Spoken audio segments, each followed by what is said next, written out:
This is still the best damn football show on the internet, period. Level up season, I'm back in my bag. Turned all of my L's to designer tags. Whole crew eating, we've been through the fast. Now we toasting, we're going where the pain used to last. Wrist on 10, mine on 100. Grind so loud, can't fake a funny. We ain't bragging, this just facts. Everything up and it ain't going back. Hey, yo, came from them nights where the rent was a prayer. Now the view from the suite got a breeze in the air. Bottles in hand, but the scar's still there. That's the real type of flex, not the clothes you wear. 10 toes down with the ones I came with. We ain't switching teams just to pop or play rich. Shorty in Dior, but she reading the soul. Says she see me in dreams, now we toasting in gold. Level up season, I'm back in my bag. Turn all of my L's to designer tags. Whole crew eating, we been through the fast. What's good? What's poppin'? Your boys are in the building. It's a football Friday. Yeah.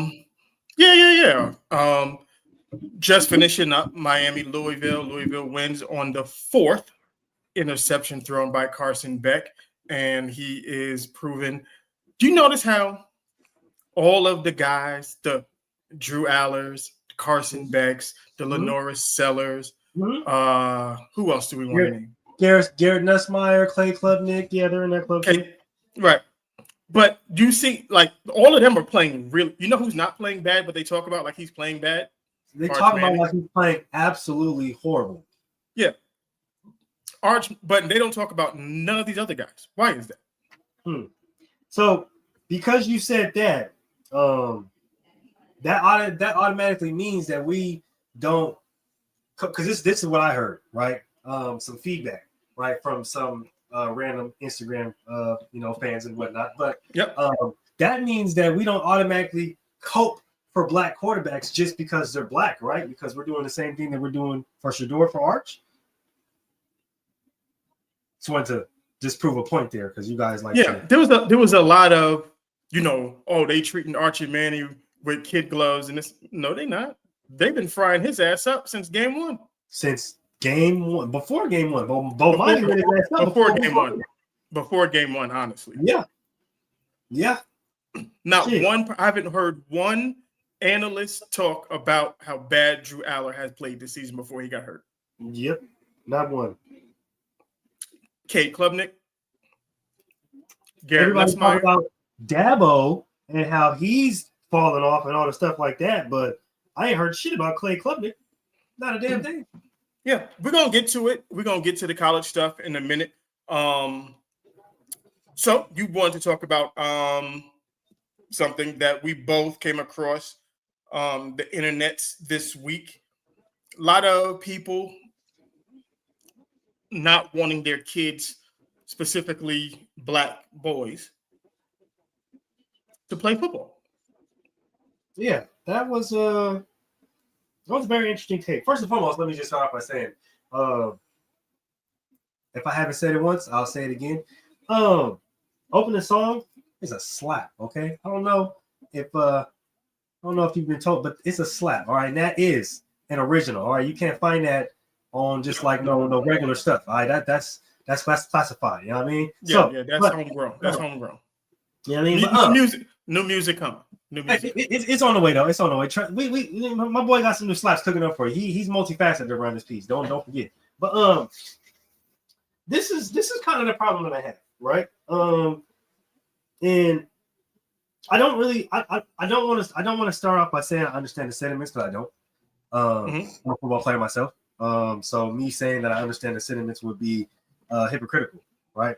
But one thing that I will say, right, the thing that kind of interests me, or the thing that kind of got me talking about this in the first place, is they started off by saying stop putting your kids in football. More specifically, black parents, stop putting your little black boys in football, right? So that automatically got my, got my light bulb turned on. I was like, wait a minute, huh?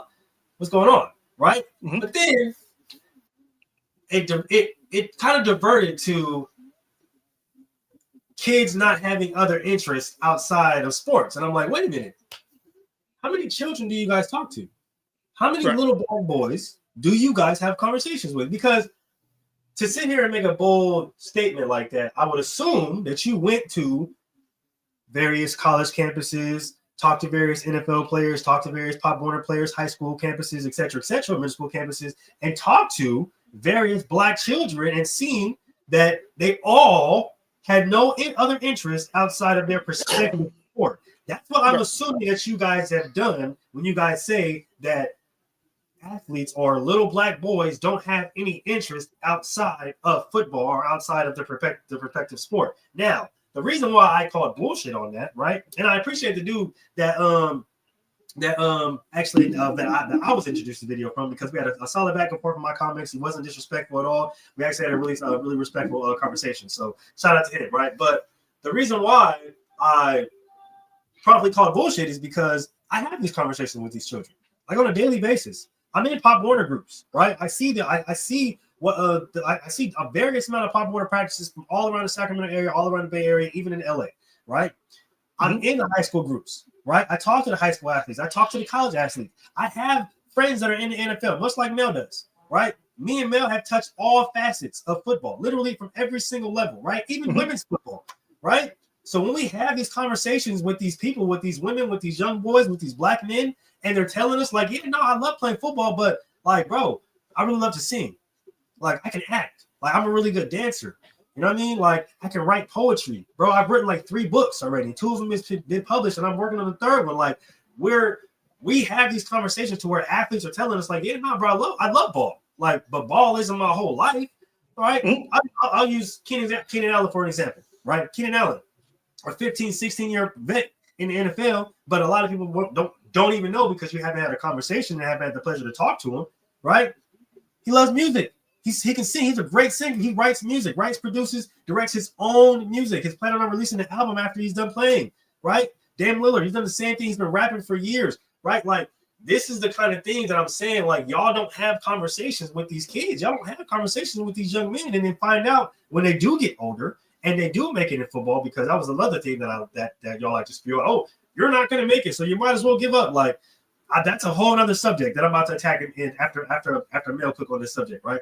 But y'all don't have these conversations with these kids to find out like what their actual interests are, because a lot of the times they use their sports as a platform to boast or to put up their interests that they're actually interested in. Look at all the nonprofit foundations that they start. Look at all of the things that they give back to charity. Look at all of the things that they do to the community. Those are their interests. If their interest was just football, we wouldn't see anybody doing anything.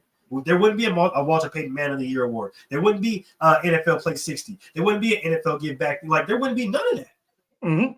That is their interest. And like I said, I appreciate this conversation, but in order to have this conversation, we have to be more open-minded and more willing to have these conversations with these young Black boys and ask them, yo, what are you interested in? Because they'll tell you straight up. They'll tell you, like, I love this, I love that, I love this, I love that. I just play football because, nigga, I'm good at it and I like it. Yeah. And I'm gonna piggyback on that, and then I'm gonna go to the left for a little bit, because just like the conversation that you was having with the young kid, I saw the same video and I commented on it. And football or sports in general gives kids something that a lot of kids don't grow up having. If they don't have, a father figure in the house or anything like that, you get that, and you get that in the coach. If they don't have siblings, you get the brotherhood from the sports. So you learn you get camaraderie, you learn how to follow direction, you get the discipline that you need. There's a lot of things that sports gives you or gives kids that they wouldn't get it in any other sense. So they benefited from a multitude of ways. And it's not just about, we just push our kids into sports as if they can't do anything else. I know I went to school with several kids that were, great football players. And then they were part of the drama department. They did plays. They did a bunch of shit. Just because you see them play football doesn't mean they don't do things outside of that, like Mullet said. So I want to go now to an interview that I saw with Arian Foster, where Arian Foster said his kids will not play football. Seen plenty of people say that. And that was based on his experience, the stuff that he had to go through while playing football, how he fell out of love with football. And so he was like, nah, like it's too violent. It's this, it's that, it's that. I totally understand that. But what you are not supposed to do as a parent is put your fears and your restrictions onto your kids. Mm-hmm. You do not stop. You don't stop their passion. Just because you had a bad taste about it or a bad feel about it doesn't mean that's going to happen to your kids. So if your kid comes up to you and says, hey, I want to do X, Y, and Z, the last thing you want to do is tell that kid, no, I don't want you to do that, because then you're shrinking them. You're putting them in a box. Yep. And that's not what you want to do. I'll give you my example on what my parents did or did not do to me. My grandfather, hold on, I'll put the picture up. It's my grandfather, Stonewall Jackson. Okay, boxed with Joe Louis, trained Mike Tyson, or helped train Mike Tyson. I've read about him. Boxing enthusiast here, so that was actually my first sport prior to basketball and football. I've read a lot about Stonewall Jackson. And my grandfather, my uncles, my dad was Golden Gloves, all that. My dad never pushed me one time to box. Not one time. Now, my grandfather didn't push my father to box. My father did it upon his own, but my father had a whole nother talent, just like my uncles. They could all sing. Probably be rich if they didn't lose to Freddie Jackson at the Apollo when I was a kid. Fuck Freddie Jackson. It is what it is. But my dad could sing. He didn't want to box. Right? Then Melvin comes. My dad never pushed box. He never pushed boxing on me. He never pushed singing on me. I watched my family do these things. I had a microphone in my hand when I was 3 years old. Not because that's just me watching my uncles, watching my dad do what they do. My aunts and, Robin S. for everybody. That's my aunt. Show me love. You already. That's it. So I had a microphone in my hand. My little brother rap his ass off. That's what he do. I went to football. My parents never said, don't do that. Don't. I gravitated back to music when football was over. Because that's what's in me. Then Melvin grew up. Melvin had a daughter. My daughter, Cyan. Never pushed nothing on her. She goes, her mother puts her in cheerleading. The girl never went to cheerleading once. Went on the football field, tried out for the football team, made the football team. Told me in secret, was like, Dad, don't tell mommy, made the football team. I never stopped her. I said, don't. I never said, hey, don't do it. Because she was happy about it. She was like, I said, why'd you do that? She's like, because you play for. I watch you play football all the time. I said, okay, cool. So you made the team. What you playing? So I play receiver like you. I said, what number did you get? She said 17. So why the fuck you pick 17? She said, well, you wear 4 because of my birthday, so I figured I'd wear 17 for your birthday. I never said no. Never stopped her from doing it. She stopped playing after a while, but she had a talent. She can sing, she can draw, and she can write her ass off. So I pushed it. I said, she said she wants to act and she wants to write. I pushed her in that direction. She went to college for acting and writing. That's how she got her degree in theater arts. You push the kids in the direction in which they want to go, because that's going to be their motivation. Don't put them somewhere where you want them to go, because they're not motivated to do that. If your kid come to you and say, I want to play football, get behind them. If it don't work, it don't work. But your job as a parent is to support, not prevent. Mm-hmm. And support. The beautiful thing about what Mel just said is he just laid out everything about what I was talking about, right? Like, just because you play a sport, that doesn't mean that you can't be good in robotics. That doesn't mean that you can't be an engineer, civil engineer. That doesn't mean you can't be a lawyer. I know 3 football players who are lawyers right now. I know 3 football players that are doctors. I know 4 football players that are engineers. One of them is my best friend, and he just got a superintendent position in Atlanta for a very, very, very prominent construction company out there. Mm-hmm. Like a full ride to an HBCU, mind you, after working his ass off because they only gave him a partial because we all know the situation with HBCUs. Yes, he went to Clark, Atlanta. I know another guy who does security. He's a professional football player right now, right? Got drafted by the Detroit Lions, plays arena, travel all around the world. I know 3 guys who went overseas. Like, it gives, and somebody told me that it's not ideal for, you know, kids to network. And I'm like, bro, like, do you know what I'm like, you guys, then this is the reason why I said you guys don't have conversations with these kids. I want people, before you guys talk about what kids like and or don't like, to talk to these children. Talk to the kid first. Because y'all have no idea what these kids like and what they don't like. The beautiful part about sports is it expands their imagination on what they like and what they don't like. It gives them other broader like, you may find out that your kid likes to dance and likes to sing, and he may not have even known that until he got around a whole bunch of other kids that like to dance and like to sing. Yeah, that's exactly what happens. It's like, it's the I don't want to spend too much time on this because we got, you know, but it's just like everybody is multi-talented. They're not one thing. Odell Beckham can play soccer. He's probably better at soccer than he is at football. Chad Ochocinco. Kobe Bryant. Mm-hmm. Like, Bo Jackson was great at a bunt. That's why the Bo nose was so big when he was playing, was because he was talented at so many things. Yep. Like, and you can use the money that you make from the sport to fund, like Mullett said, whatever your other passion may be. So don't pigeonhole your kid or yourself by saying, nah, I'm not going to do that because yada, yada, yada. If you know, that's why like the NIL stuff is kind of cool in a way, because for dudes that know that they're probably not going to make it to the league, or they're fringe guys, they can use the NIL money to go after school is done, to fund whatever it is that they have a passion for. And before we move on from this, I just want to say one thing, because I know this is a common misconception, especially in the Black community.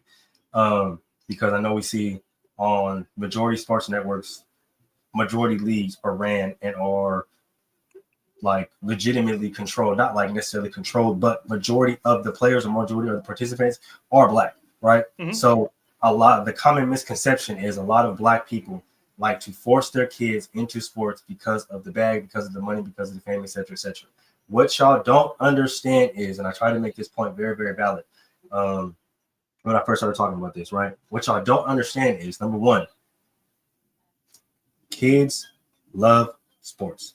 I know this is crazy to hear, but kids, especially little Black boys, they love sports. The next biggest factor to that is their favorite athlete is more accessible than they've ever been, through social media, through things like Twitch, through things like YouTube, through things like Instagram, right? So if they can connect and they can literally play 2K, their favorite game, with their favorite player, do you really think that they're going to sit there and turn around and be like, hey, Mom, I hate football, but I just played Madden with Jahmyr Gibbs? That doesn't make any sense. This is the reason why kids choose to play the sport that they play, because they are motivated, because their idols are the people that they can easily access now, because they're the people that they watch day in and day out. They're on their Instagrams, they're on their Twitches, they're on their Snapchats, they're watching everything about their lives. This is the reason why they grow up and want to be like them. The saying, I want to be like Mike, didn't come from nowhere. These kids want to play sports. If they want to play sports, let them. Yeah, and our book ended with, a lot of us don't come from money. And college is expensive. And if you have a kid that's 6'3", 6'4", 250, 6'7", 6'8", chances are he's gonna get an athletic scholarship. And that'll help him or her later on down the road. Mm-hmm. Now you can get your college paid for free. You can get your college paid in partial, but that's better than not going to college at all. Mm-hmm. And it's going to help fund their interests at the end of the day. Right. Because hobbies, whether you want to admit it or not, are expensive. Very. Trust me. I know. Muller's going to find out real soon. Yeah, some hobbies are very expensive. Trust me. I know as well. My wife would tell you. My wife danced, like I said, my wife been dancing since she was a kid. Ballet, all that shit is expensive as fuck. Very much so. Her sister's Aya Deli Cats, like matter of fact, I'm gonna have to go on Gentleman Talk and bring both of them. Yeah, no, most definitely. Because take it from me, jazz, hip hop, tap, jazz tap, that shit is expensive. Ballet, that shit is expensive. All of that shit, they don't supply the supplies like football, like sports. They don't give you the stuff. Okay, you have to go out and buy it. So, and then the classes themselves are expensive as fuck. Private lessons, etc., etc. I was a band player. I played instruments before I started playing sports. They don't give you instruments. You have to go out and buy those. Yeah, I wanted to play the flute. I know it's a gay ass thing, but played it. That was my thing. I don't know why I wanted to play the goddamn flute, but I wanted to play the flute. Fire. Played it in the 3rd grade. Yep, I was legitimately a band nerd. We can get into it on Gentleman's Talk, but yeah, your boy Moo loves music, dog. Like, I'm a producer. Music is definitely a part of it's a big part of my life outside of sports. Okay. So the thumbnail, you know what this is about. You know where we're going with this. The NFL and college football, we've seen some firings. We've seen some. We got rumblings of coaches on the hot seat. Mm-hmm. Okay, so let's talk about a coach that I don't believe should be on the hot seat, but he's probably on the hot seat right now. That would be New York Jets head coach Aaron Glenn. A lot of this is not a real. I think the team is good. I just don't think the pieces match. Justin Fields, as much as I want to keep supporting him, at some point we gotta take it. We gotta take it, because I went from fuck Justin Fields to all right, let's go, Justin, let's do this, to where I'm back to fuck Justin Fields. And I don't know how to gauge him anymore, because I feel like he's had enough over these past 5 years to be successful, and he's still not successful. There are still things in his game that I thought by now he would have fixed and corrected. He's not comfortable. Don't let the numbers fool you, everybody.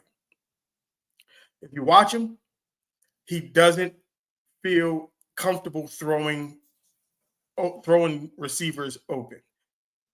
Like, if you're not wide open, he can't throw the ball to you. He doesn't trust his eyes. You would think by now in his 5th year, he'd be able to trust his eyes. He does not trust his eyes. And it's gotten to the point where he doesn't trust his legs either. He's taken way too many sacks because there's no trust within his body with anything, with his arm, with his eyes, with his legs. And I don't know who to blame that on. I don't know if that's his quarterback coach, offensive coordinator. I'm not going to put that on the head coach, because the head coach, that's not the head coach's job. It is the position coach or the offensive coordinator to get that guy right. And he has not gotten right since he's left college, if he was even right in college. So what do you think on the Aaron Glenn hot seat talk?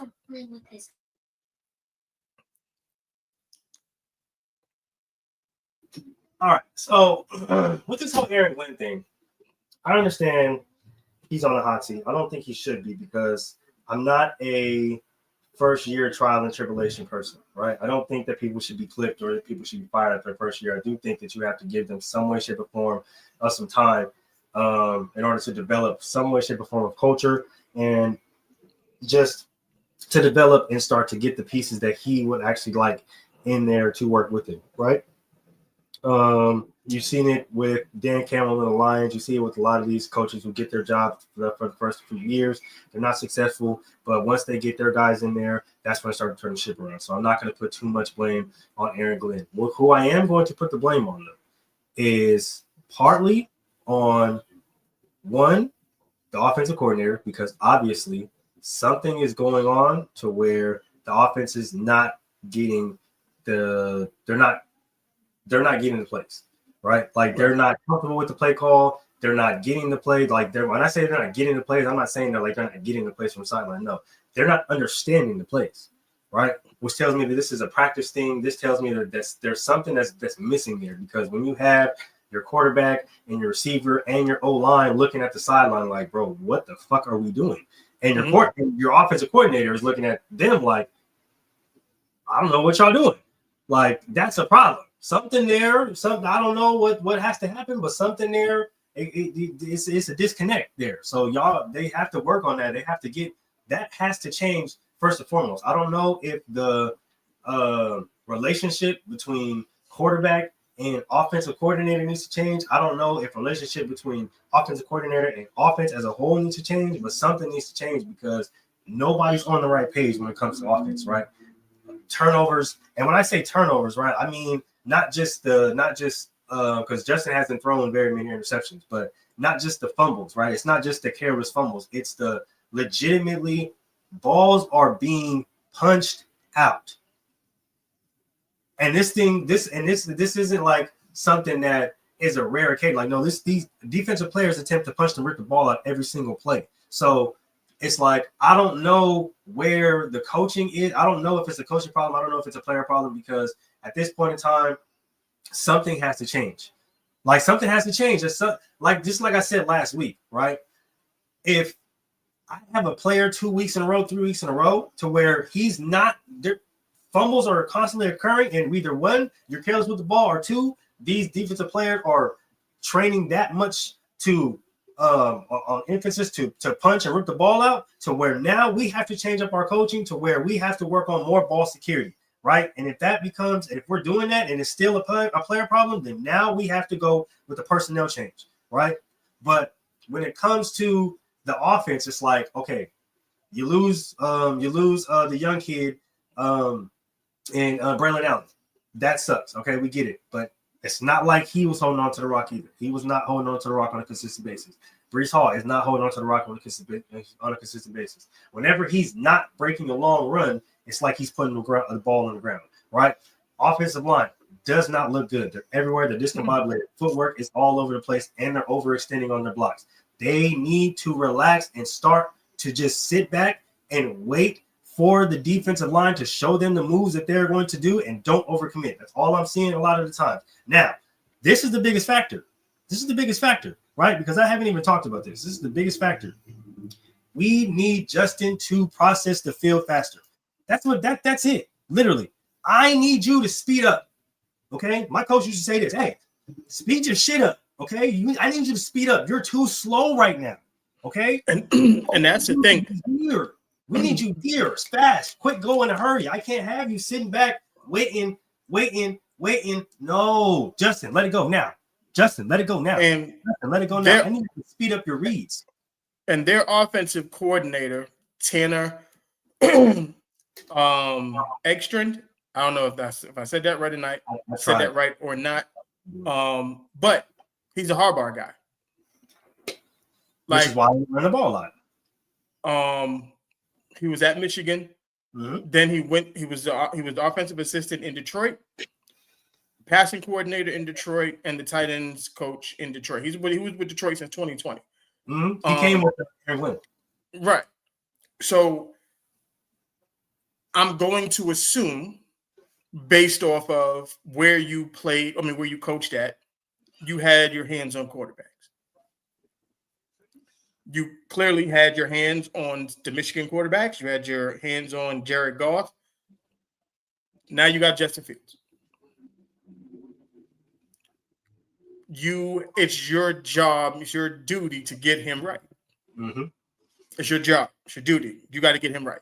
Now, I'm not going to be too critical because this is year one. But it doesn't look like, because you want to see progression. We don't see progression. That's the scary part. And he's going to have to do it. And unless Justin Fields is not an NFL quarterback. Unless he's a package guy. Unless he's a package guy. I mean, but then he's not an NFL quarterback. I don't think you waste a roster spot on that. Now, we've seen other guys, the Baker Mayfields, the Jared Goffs, the Sam Darnolds. We've seen these guys, Geno Smith before he got to the Raiders. Yeah. We've seen these guys, bounce around a little bit and then solidify themselves into a spot. So I'd rather Justin Fields settle in with the Jets and not have to flip a coin and then wait and see in free agency where he's going to go again, because I think those jobs are getting less and less for him.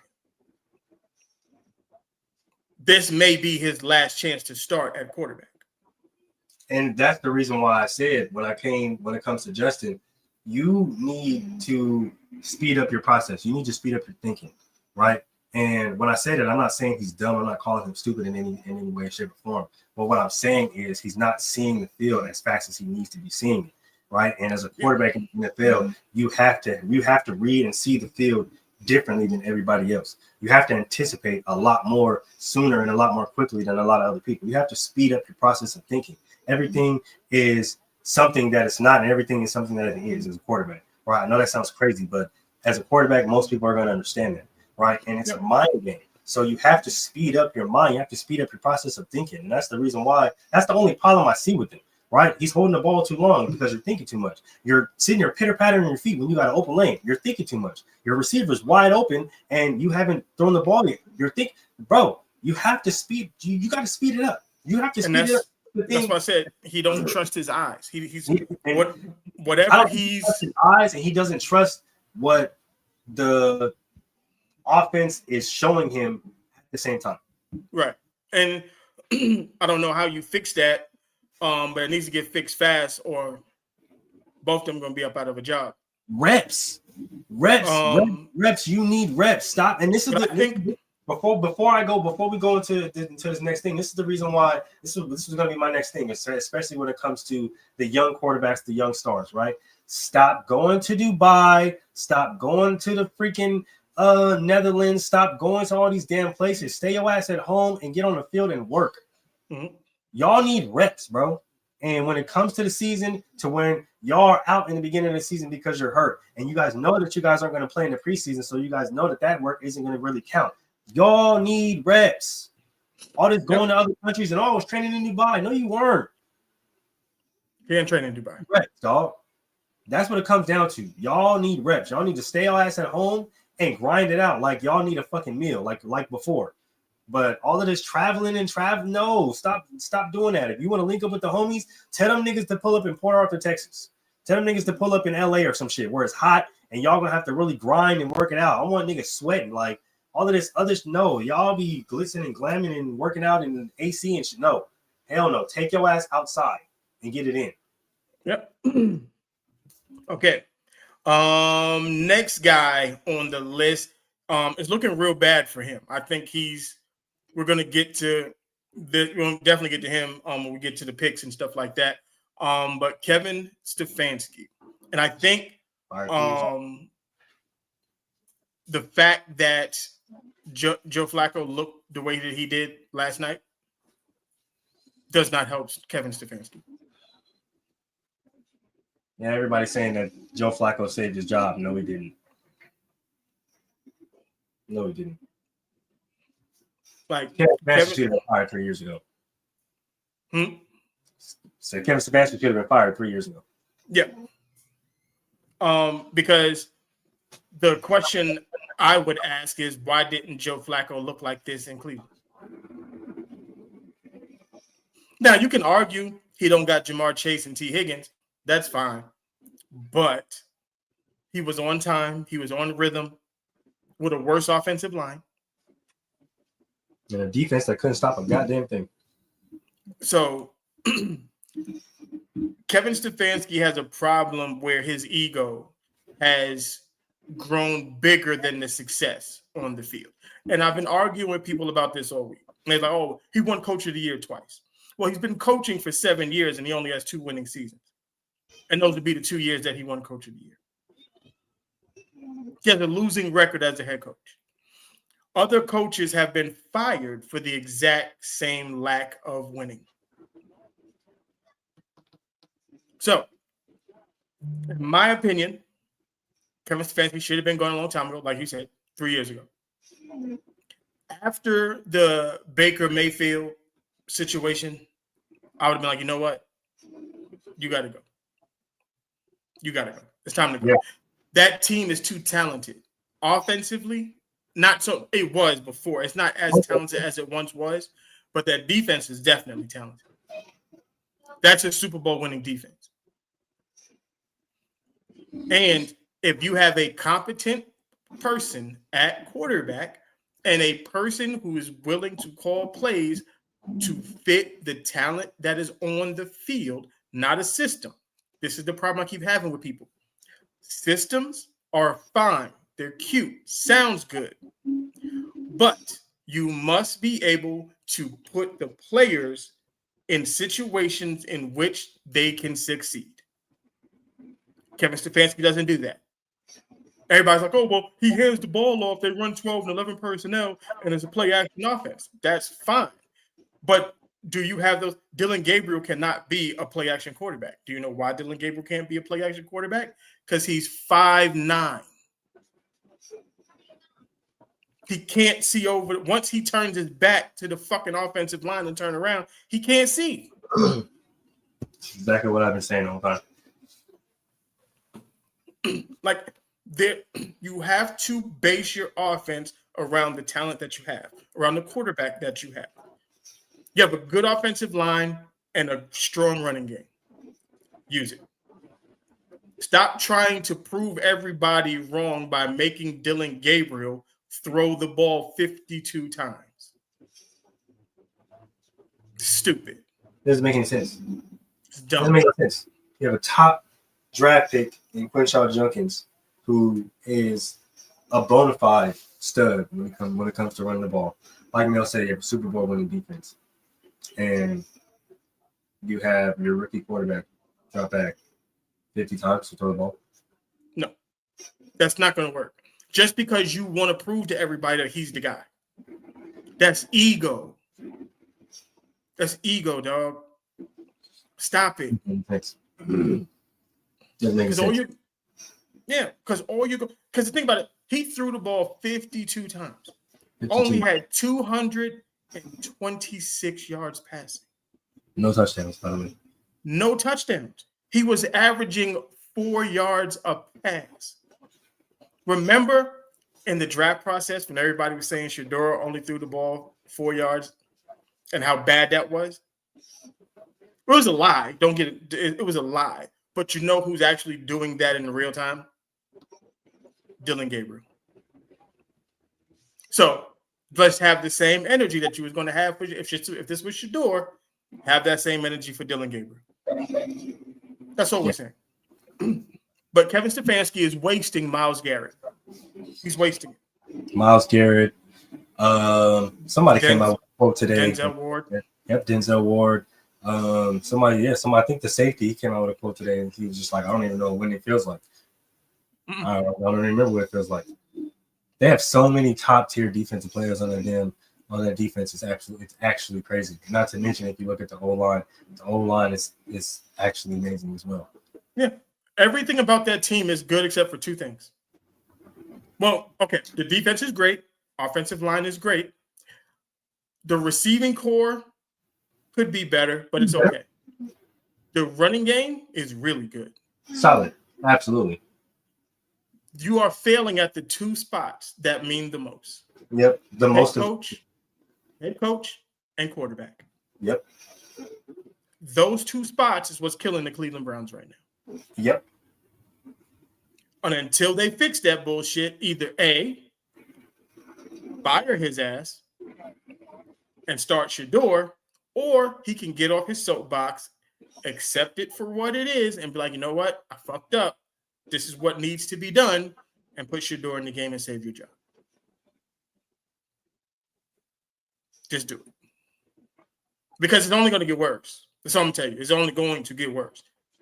And like I said, I'm going to get to the game this week when we get to the picks. But Kevin Stefanski's ass, you talk about hot seat, that motherfucker on fire. Yeah, his seat is in the inferno right now. Yeah. Another guy who's in the exact same position as Kevin Stefanski is Mike McDaniel. Oh my goodness gracious! Mike McDaniel is fighting for his life right now. That man is drowning. He's drowning, and he don't got a life jacket, and he can't swim. Because he keeps trotting Tua out there every week. He can't do it. Man, look. I ain't gonna lie. Like the cool, laid back, chill demeanor, that's not gonna save your job, bro. Nope. I'm telling you right now. Because first and foremost, you starting off the way you did in the past few seasons, and then the utter meltdowns with the roster that you've had, as far as the goodness gracious, like starting off undefeated and then legitimately, I think either damn near missing the playoffs or being lost in the first round. Like it's lost in the first round. Absolutely crazy. And then just the way this season is going, yeah, bro. Yeah, I'm not gonna lie. You're not going to be able to save yourself because you put all of your eggs in the Tua Tagovailoa basket, and unfortunately, that basket got a hole in it. That basket got a big ass hole in it. Big hole in it. That offense is, I mean, even minus Tyreek Hill, is really good. Devon Achane is special. Jalen Waddle is legit. He's a number one anywhere else. Yep. You got the young kids the other young kids at receiver, Omarion Hampton. No, Ollie Gordon. My bad. Ollie Gordon. Shit, Darren Waller came out of retirement. Darren Waller he's in scored 4 touchdowns in 3 games. Yep. Like, that offense is really good. It's really, really good. The problem is you're letting the team down by trotting out Tua every single week. And you're not a head coach. I've always said it. I understand why you got the head coaching position, because the Niners, what they were doing at the time and the play calls, they looked crazy. And you and Kyle Shanahan, and oh my God, the flash. And yeah, it looks insane. And I see the play calls in Miami and all that stuff looks great. But you are a great offensive coordinator. I think that you will be a great in the coordinator type of role. But I just don't think that you are a leader of men. And I'm not trying to be disrespectful when I say it. I'm just saying, as far as the head coach goes, there are some guys who can lead grown men and can talk to men the way they need to be talked to and can coach them the way they need to be coached. And I don't think that's you. I do think that you can do that in a more coordinator type of role, because people don't have to necessarily, because you can go through the head coach. But as far as a true head coach, I never thought that you were actually a true head coach. I thought you were a really amazing coordinator. No, and I think we said a couple weeks ago, if your last name is McDaniel, you're a coordinator. You're not a head coach, because there are certain characteristics that you just don't have to be a head coach. Like Mood said, there's a certain thing. I can't name it. I can't tell you exactly what it is, but I know it when I see it, and it's not on him the same way it wasn't on Josh McDaniel. Great offensive coordinator. Look at what he's doing over there in New England. That's what he's good at. Do that.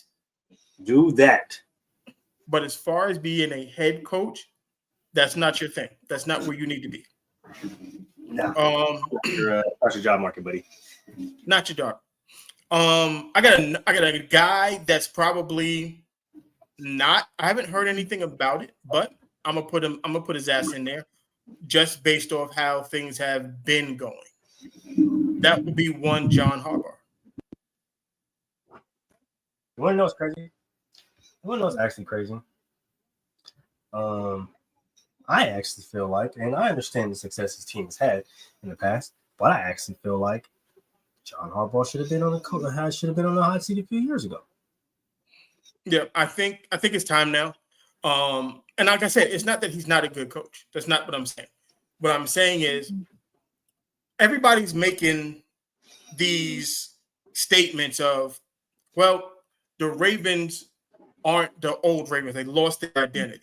This is what Emmanuel Acho said they spent all their draft picks on the offensive side of the ball, which is a lie. That's crazy. It's an absolute lie. They've drafted and traded to make that defense as formidable as the ones from the past. That's why they got Kyle Hamilton. That's why they got the what's the safety from Maryland?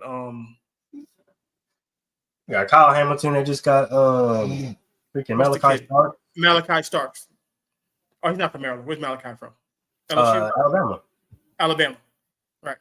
So they got Malachi Starks. They drafted cornerbacks. They traded for Roquan Smith. Yep, Roquan Smith. They traded for Jair Alexander. They've been doing this, trying to build up. I feel like they haven't done shit on offense. Which they haven't spent, like, even though they drafted Zay Flowers kind of high, he wasn't the nigga I would have drafted. You drafted Zay Flowers. You drafted Rashad Bateman. Like I said, D-Hop should have been there 5 years earlier. Right. Like, maybe they didn't hit on a lot of their things, but again. But they did. And that's the thing. They did, though, because you draft Tyler Linderbaum, a freaking all-pro Pro Bowl freaking center. You got another guard. I always forget his name, but he's also really good. You got a solid tackle. Like, they've drafted and they've traded and they've freaking acquired free agents very, very well. What Acho was trying to say is it's like they went hunting for weapons for Lamar. I don't feel like they've done that. I think the last 2 years, they finally started to put some type of effort into the offense. But you drafted Hollywood Brown when you could have got CeeDee Lamb.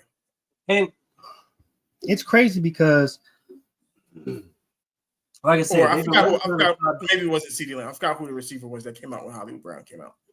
There was a couple guys that you could have got, but they went and got him. Like, same thing with Devin Duvernay. Well, I think Devin Duvernay was nice at Texas, so I get it. He was solid at Texas. He was really good.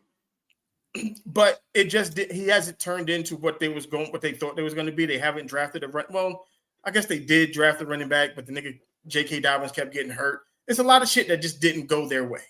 It didn't pan out. They've legitimately tried, right? And with Zay Flowers, I understand that, like Mel said, probably wouldn't have been the receiver that I would have drafted. But I mean, obviously, he's one of the receivers that actually hit, right? Rashad Bateman had some injuries. They're still trying to get him going.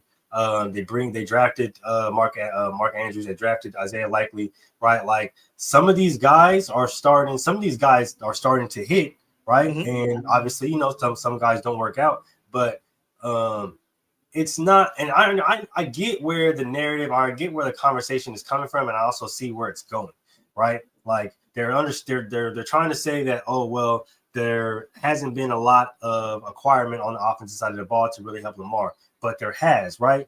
We can't, and they're going to try to attribute that to us, to why Lamar hasn't won a Super Bowl as of late, or why he hasn't even been in the Super Bowl yet, right? But people like to have revisionist history. That's the reason why I call this year the year of revisionist history, the year the motherfuckers try to rewrite history, because you can't forget all the shit that happened, right? Not Lamar Jackson, freaking Andrew and freaking the tight end, Mark Andrews. He drops the ball at the freaking literally 2-point conversion. They win the game. Drops the ball, right? The only turnover of the game the year prior, right? Zay Flowers gets the ball punched out, which A lot of people forget cornerbacks make a lot of money to make plays, right? So that happens, right? And then they subsequently lose. So like a lot of people try to equate this or try to use narratives, try to use talking points to try to prove their point, but it's like it does not work because at the end of the day, you have to focus on the actual problem. And like I've been saying for legitimately since they drafted Lamar, since they gave him the keys and gave him over to him or passed the helm over to him, you have to identify and establish who you are as a team. And I understand that the Ravens for years and years and years have been a powerhouse of the defensive team, and that's how they all been looked at because the Ray Lewis and Terrell Suggs, Ed Reeves, et cetera, et cetera. But you have a generational player in Lamar Jackson, you have Derrick Henry, you have Zay Flowers, you have a whole bunch of guys that can help you guys win. And on top of that, you have done something unprecedented, just like the Eagles have, and have drafted and have acquired defensive talent to help you win. It's literally going to come down to one thing, John Harbaugh. Coaching. You need to be better in big opportunities in big games. You have missed a lot. A whole lot. There's no way you were able to make this work with Joe Flacco, but you can't make it work with Lamar Jackson. And you've had lesser offensive talent to make it work with Joe Flacco. Rest in peace and shout out to freaking Jacoby Ford. But come on. Yeah, no, it's that's why I said either the message has gone stale. Jacoby Jones, I'm sorry, excuse me. Rest in peace. Oh boy. Either the message has gone stale, or I don't know. But he's another guy that I think if the Ravens, if they shit the bed like it looks like they're going to do this year and not make the playoffs, I think because I think there's a bunch of coaches, not say a bunch of coaches, but there are coaches that would love that Baltimore Ravens job. And like if you ever wanted to pull Bill Belichick away from North Carolina, that's a place he would go. Here's a name that I've been seeing, and I actually want to see him coach again. Chucky. John Gruden. Yeah, Chucky. I want him to come to the Raiders. But hey, I get it. We understand how things going right now with Peter and Chipper over there, Eugene. But you got guys like John Gruden, you got guys like Bill Belichick out there. Nick Saban said he wants to come back he wants to coach again. Like Raiders. Yeah, like everybody go to the Raiders first, and then we figure out everything else after that. But you got to start doing your coach tour, but come to the Raiders first. Yeah, there's a lot of coaches that would like that job. Keep it a bean. If they could do it, you pull Cliff Kingsbury from Washington, then you're talking. See, here's what I would do, right? I would call John Gruden, right? Put him at the helm. And then I would either go get Cliff. I would either I don't think he leaves Washington to take the same job in Baltimore. I don't think he does either. But if that doesn't work out, I would go get Mike McDaniel.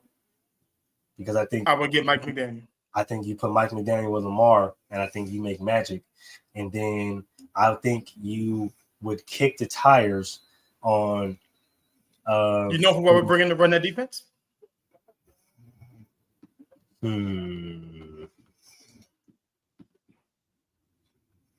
I call Greg Williams.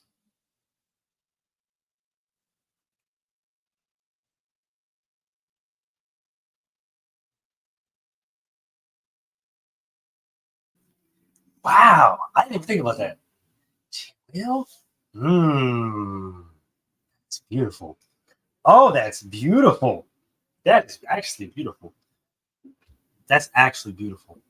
I would probably put on Baby Kubiak in New Orleans too. If you can get a solid head coach, you get somebody.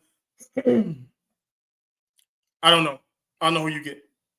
But if your offensive coordinator, if you can get Mike McDaniels to be your offensive coordinator, and you get Greg Williams as your DC in Baltimore, oh goodness gracious, have fun.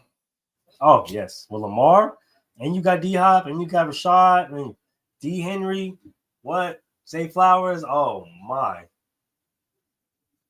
LeJontay Wester, yeah. Oh my goodness, yeah. Stop it. What are we doing? Yeah, this is what it's why I couldn't be a GM, because this is the type of shit that I would do. Like I want the best of the best. Yeah, no, they couldn't hire me as a GM because I'm calling everybody. I'm calling everybody. 3 a.m. 3:45 at night. Because what are we doing, man? I don't think it's going to take too much convincing to get somebody to come coach Lamar Jackson in the Baltimore Ravens. Yeah, I'm literally going to be like, so what you trying to do? Like, I'm telling you, 3:45 in the morning. You feel me? I'm calling. What up, man? What's up, bro? What you trying to do, man? You feel me? Lamar, you know what I mean? You trying to take the next step. You feel me? Hey, you get full control of the offense, G. You feel me? You can get the receivers, you know what I mean? You can bring it. Whatever you trying to do to make it work, man. You know what I mean? I'm telling you, bro, like, I'm calling everybody. You feel me? If niggas hang up on me, guess what? I'm going to wait till tomorrow, and I'm going to call you back. Yep.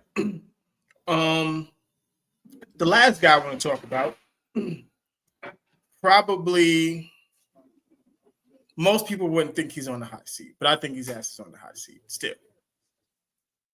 That is old meatball himself, Brian Daboll. Oh, you talking about the cloud color Teletubby? That one. Yep. Mm-hmm. I don't care what Jackson Dart and Cam Scatterbo do. I don't care about none of that.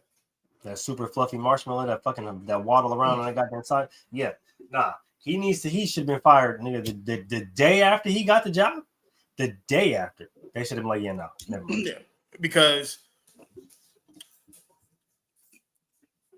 he is thanking Jackson Dart for being Jackson Dart and Cam Scatterbo for being Cam Scatterbo. Has nothing to do with his coaching. Nothing. Yeah, absolutely nothing. Nothing. Like the two of them, the Wendell Robinson, all those guys on that offense, y'all deserve better. Y'all do. Matter of fact, you know that video of a little kid talking about players. This is not about y'all. This is the coaches. Mm-hmm. They let us down. That's the Giants. Like Brian Daboll needs to go. Allow someone else to come and coach the New York Giants. I don't know who, but allow someone else to come and coach the New York Giants. This little fucking ball. Okay. I'm gonna tell you what's gonna happen. Malik Neighbors and Jaden Daniels talk too much. And what I mean by they talk too much is on Instagram and on Twitter or X, they always, what's up, bro? Da-da-da-da. Who's the first? When Malik Neighbors got hurt, who was the first person to tweet his ass? Jaden. Before the season started, Malik Neighbors said he wanted to leave. He wants a trade to Washington. What's the in vogue thing to do now? Get your college quarterback and the college star wide receiver together on the same team. Mm-hmm. It's going to happen. Yeah. It's obviously not the players. No. The players are the Giants organization. It's obviously the Giants organization, right? Mm-hmm. And I think it starts with one, that fucking Teletubby walking around on the fucking sideline. Yeah, right? The blue Teletubby. Yeah. Because the way that you are just so fucking giddy and just so excited, and oh my gosh, Cam Scatterbo, and oh my gosh, Jackson Dart, and I'm gonna tell you what bad coaching looks like, and it's Brian Daboll. Because even when Russ was doing well, you never acted like that. Not once. He lost. Well, y'all lost the game against the Cowboys because because you didn't know how to coach. You didn't know how. You were still coaching in overtime like you were losing the game. The defense got to stop. You got the ball. All you had to do was go downfield and get a kick a field goal. Boom, in the game. That's all you had to do. But you were so anxious, so nervous, you forgot to run the ball. Cam Scotto was doing what he's doing right now. He was doing then too. You chose not to run the ball. Bad coaching. Bad coaching. Even with Russ, we all know what Russ is. Russ is a play action, get the ball deep quarterback. And if that don't work, he's still mobile enough to run around and get out of the pocket. Know what you did not utilize with Russell Wilson? Any of that.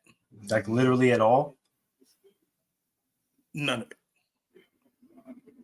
It's bad coaching. No. Bad coaching. Very much. Now, bad coaching. Let's move on now to the coaches that were fired. We talked about the guys that were on the hot seat and could possibly get fired. I'm gonna go to college before I go back to the NFL because this one really made no sense to me. James Franklin was let go by Penn State. And all of this because of that bum-ass motherfucker Drew Allen. Yep. I want everybody to understand. Hold on.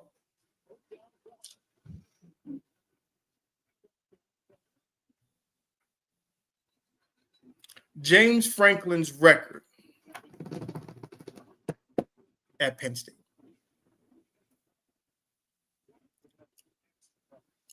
was 104-45. This is Penn State. Okay? Penn State.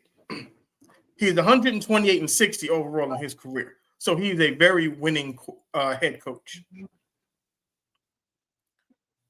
James Franklin was held to a standard that did not exist.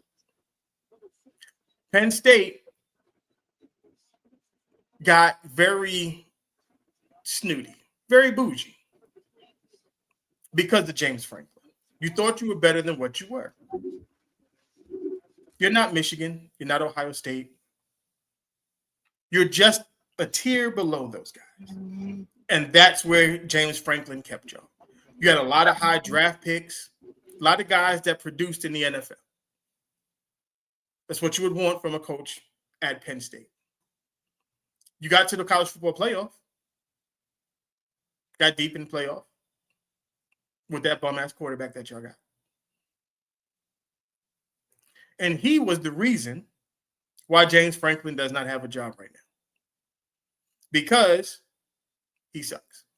We told you he sucks. And it just so happens it all materialized this year. He would have been better off letting Drew Allen hit the transfer portal and him just bringing another quarterback in.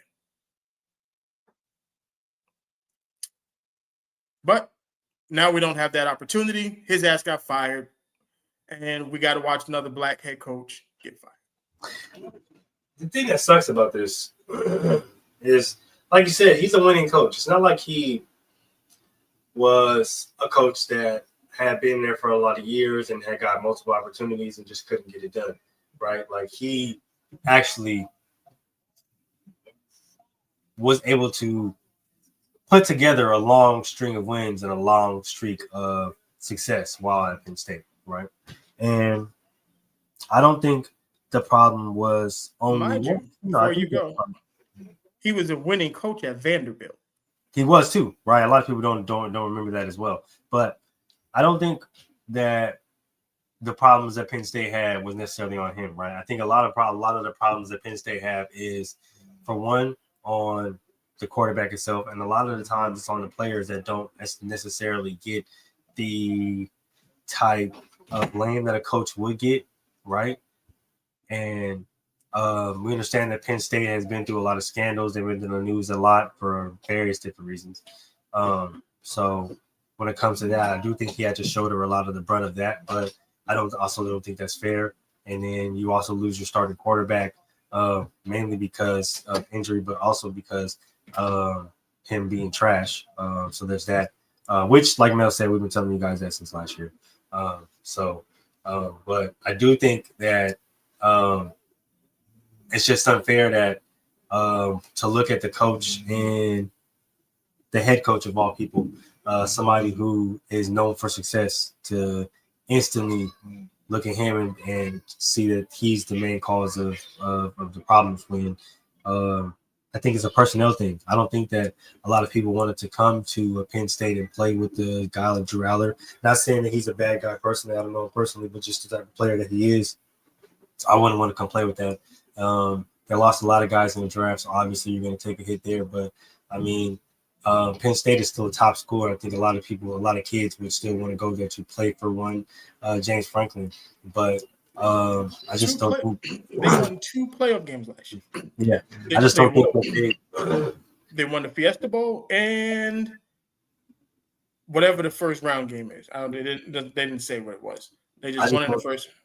I don't think that they wanted to play with a guy like Drew Aller, and I think a lot of people don't realize that, right? A lot of people will instantly try to play it on the coaches or instantly try to blame it on the program or the atmosphere, but a lot of the times it'd be the guys, right? It'd be the teammates, it'd be the quarterback, it'd be the receivers, it'd be the O-line. Like a lot of these guys don't want to play with a lot of these guys because they may not just be good players. And a lot of football players see that other football players aren't good football players. And they're like, I'm not going to waste time and effort and money going to a school to where, the atmosphere may be fire. Yeah, the coach may be dope, but I'm not going to go play with that guy. Like, there's no way I'm going to go play with that guy. And especially as a receiver, I'm not. There's no. And, like I said, winning coach, he won 2 bowl games at Vanderbilt or with Vanderbilt. Won multiple bowl games with Penn State. I don't know what Penn State, where do you go from here? Because you're talking about he's an upper echelon head coach. So where do you go from here? Like, who do you get to come to Penn State that's going to be better than James Franklin? I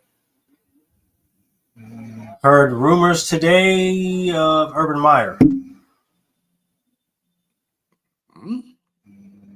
I don't know about that. I mean, I thought that they might go the Ed Orgeron route, but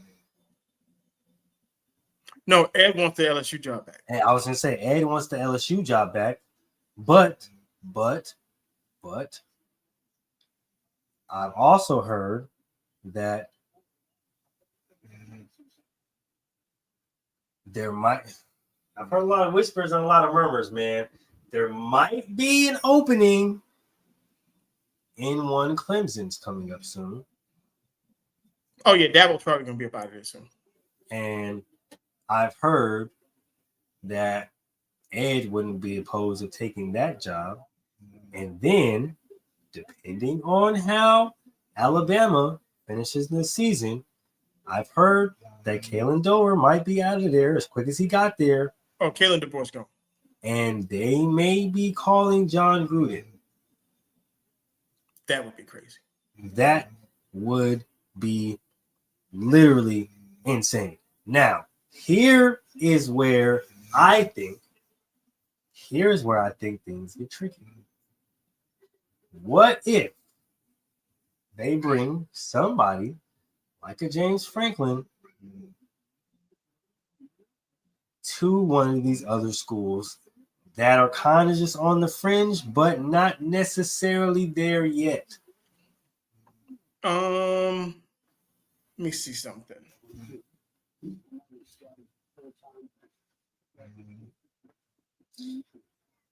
The reason why I say that, I was gonna say, but he's from Pennsylvania, so Penn State is definitely his one, right? Yeah. But I would say, if things do go the way I'm thinking they go, because a lot of college coaches are starting to get a lot of calls from the NFL because of how innovative their offense is, and a lot of people are trying to catch up with the Sean McVays and the Kyle Shanahans and the young play callers of the world. So they're trying to go with a lot of younger coaches. And they see a lot of these coaches that not necessarily have been on people's radar, but they're going to start being on people's radar, right? For example, Texas Tech coach, right? A lot of people have been talking about him going as of lately, right?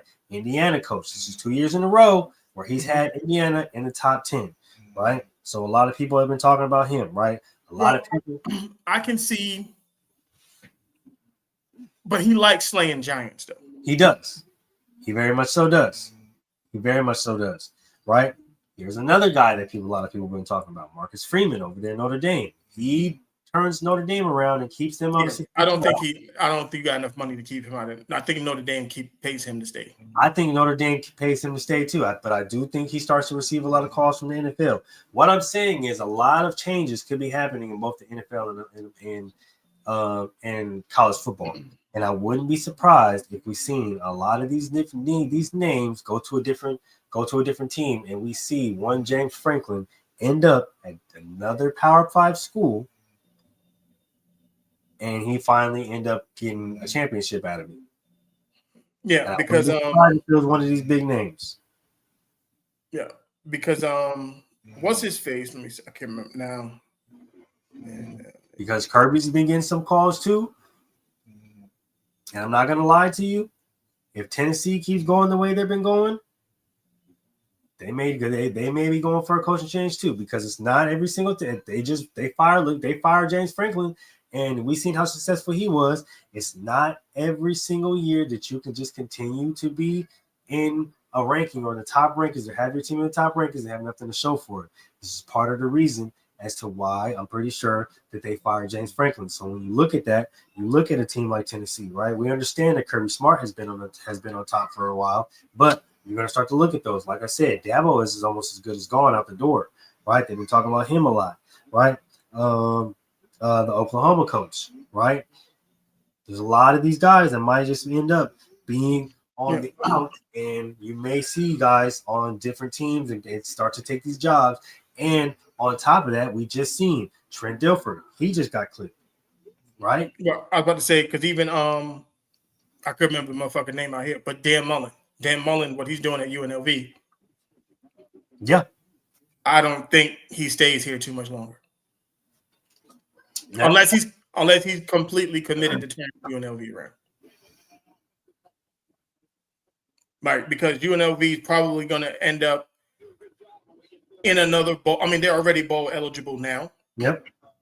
And they're going to I'm going to bank. Let me see what their schedule looks like. I think they end up making the top 25 by the end of the season. That's what I'm saying. I think they cracked the top 25 by the end of the season.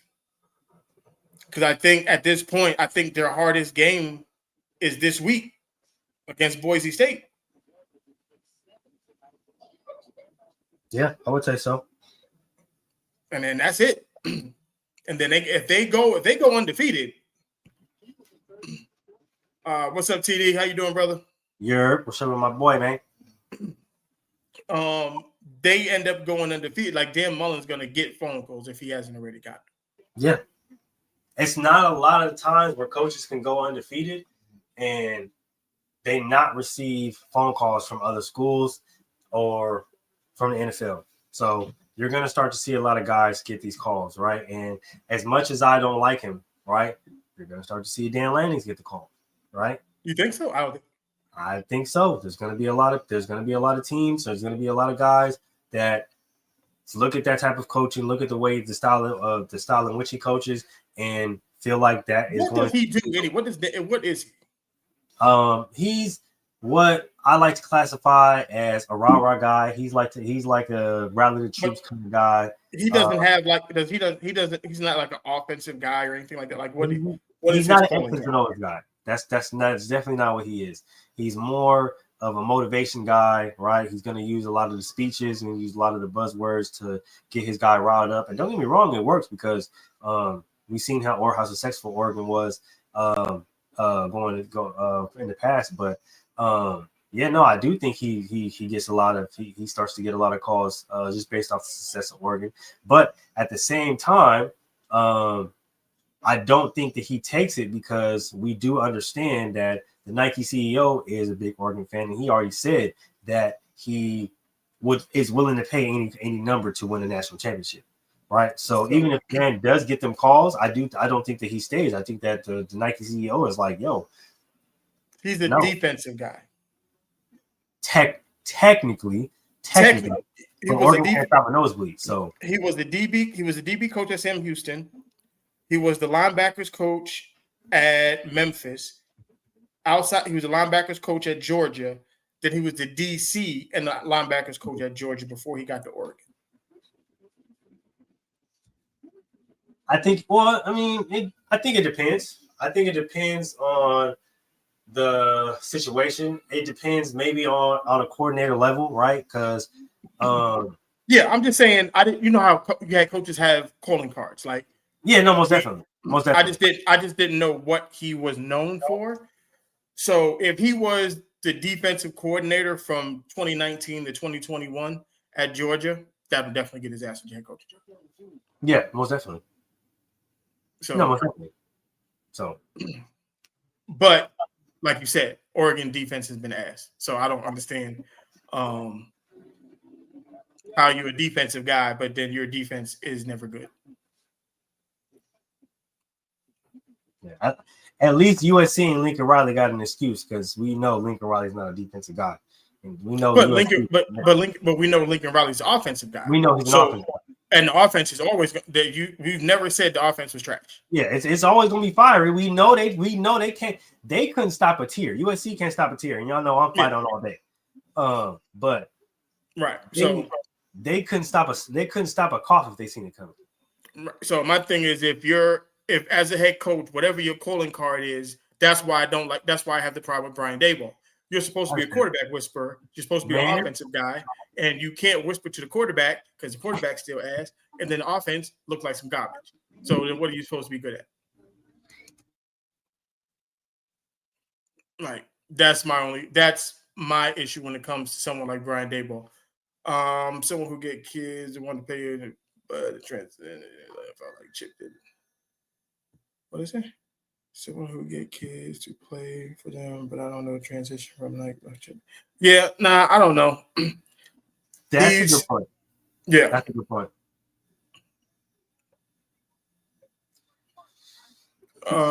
Yes. Do y'all think it's harder for coaches now with the transfer portal? Yes, because what's happening now with the kids in the transfer portal is your kids aren't necessarily coming to your school to play for you.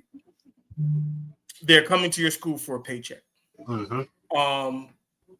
That's the problem I have with Michigan. I got into it with these guys. Not got into it, but they were talking about how, Bryce, Bryce got to do this, and they're not letting the young kid go. He's a freshman. Bryce Underwood never wanted to go to Michigan. He's not a Michigan guy. That sounds crazy because you're like, well, why would he be a Michigan guy? Michigan guy are dudes who want to play for the school, like dudes who want to go to Alabama. Like when you grow up and you're like, that's where I want to go. Bryce Underwood wanted to go to LSU. True. But Michigan said, look, we got $14 million if you come here. Yeah. So that's where he went. He didn't want to go to Michigan. He wanted to go to LSU. But Michigan came with a bigger bag. That's how it works. The kid that's a Michigan kid that is on that team is Jaden Davis. Jaden Davis should be the quarterback. Jaden Davis was the _1 quarterback in the country 2 years ago. He graduated high school early so that he can get to Michigan. He went so early that he got a national championship ring that year. I think that's a good point right there, right? Also, not only just the transfer portal, right, when it comes to coaching, but I think that's the biggest factor, right, when it comes to these kids and not being able to develop. And we talked about this, the developed versus underdeveloped, right? Not only does the transfer portal hurt them being able to establish some type of footing somewhere and establish some type of culture somewhere and being able to learn from a specific coach. But it does stunt their development because now you're stopping what you're learning from somewhere else and learning something completely new in another system, right? And sometimes that's in the middle of the year. Sometimes that's at the end of the year, and you don't have a long off season to get acclimated with the offense and or defense and what you're trying to learn. So yeah, no, I think that it does hurt, right? And this is the reason why me and Mel have always said like the transfer portal should not be just I don't like it here. I'm gonna enter transfer portal, I'm gonna leave. Right, and I'm glad that they started to put the sanctions and put the windows in there, and you can only transfer and so on and so on and so forth, because it's like that is going to give kid like you can't just be like, oh well, I'm not starting, I'm leaving. Oh well, the coach don't like me, oh I'm leaving. Oh well, things aren't going my way, oh I'm leaving. Like nah, you got to stick it out, right? Or you only get one transfer, or you can only get this window to transfer, or you don't get to transfer. So I think you should. I think you should be allowed to transfer. The coaching the way you want to anymore. It's just it's too much because they're going to schools for the wrong reasons, and that's why it doesn't work. Like Alex Orji left Michigan to go to UNLV thinking he was going to win the job because it was UNLV. Yep. He went from the starting quarterback at Michigan to the backup quarterback at UNLV. Yep. Makes no sense. It's absolutely stupid. Like, how do you start at Michigan, but you can't start at UNLV? Make it make sense. Like, we see too many of these kids, they don't understand. Just because you were a star somewhere else or a good player somewhere else doesn't mean you're going to go to another school and be even better because you transfer. And the thing that they're not talking about, we see a lot of kids transferring schools. We don't hear enough about the kids that get stuck in the transfer portal and have nowhere to go. Stuck. They can't go to college, or they got to walk on to school. They got to those kids. There's a lot of those kids that get stuck in the transfer portal. A lot. So I think we need to bring more awareness to that type of stuff to let these kids know, like, it's not as peaches and cream as you might think that it is. Because another school has to want you. That's number one. I don't think I would, though. I don't think I would leave for the higher dollar because as a kid, we grew up with colleges of our dreams and colleges that we always wanted to kind of go to. Right? So, yeah, we come from a different era. Like, you couldn't, if I got a scholarship, like Michigan was the school I wanted to go to. Mm-hmm.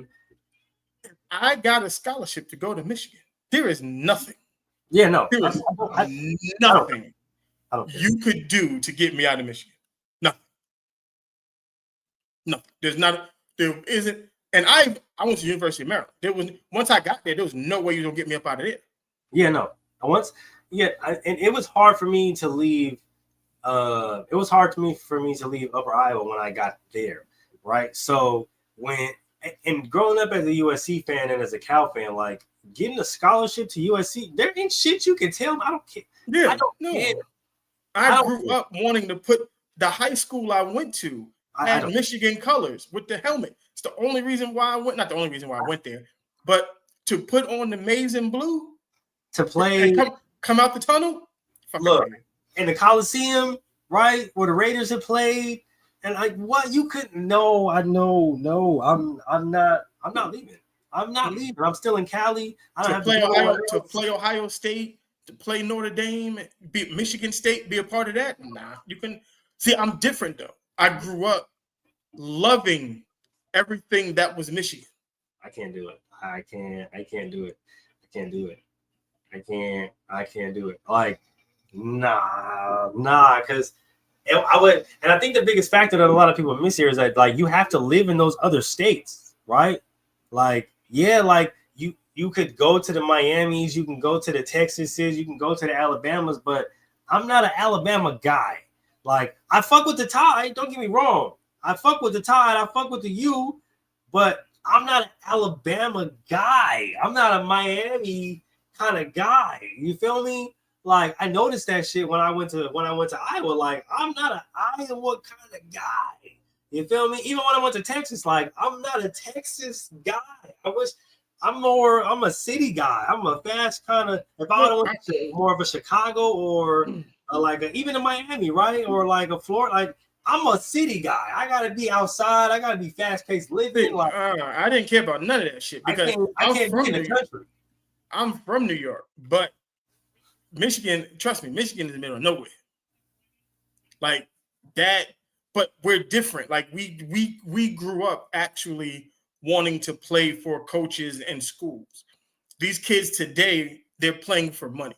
Yeah, and now see, that's the thing, right? Now see, there was different scenarios, right? And this is a different time and a different era, and I definitely understand that. But if you coming to me as USC and you talking about you gonna give me, and I'm not stingy, I'm not gonna sit up here and tell you that I'm holding out like a Nico Laiavalea or whatever the fuck his name is, holding out for 1.5 or 0.5 million. Nah, if USC come to me now, if I'm an 18-year-old, 19-year-old kid, 5-star recruit, they come to me now talking about they got 5 million for me. Oh, I'm outside.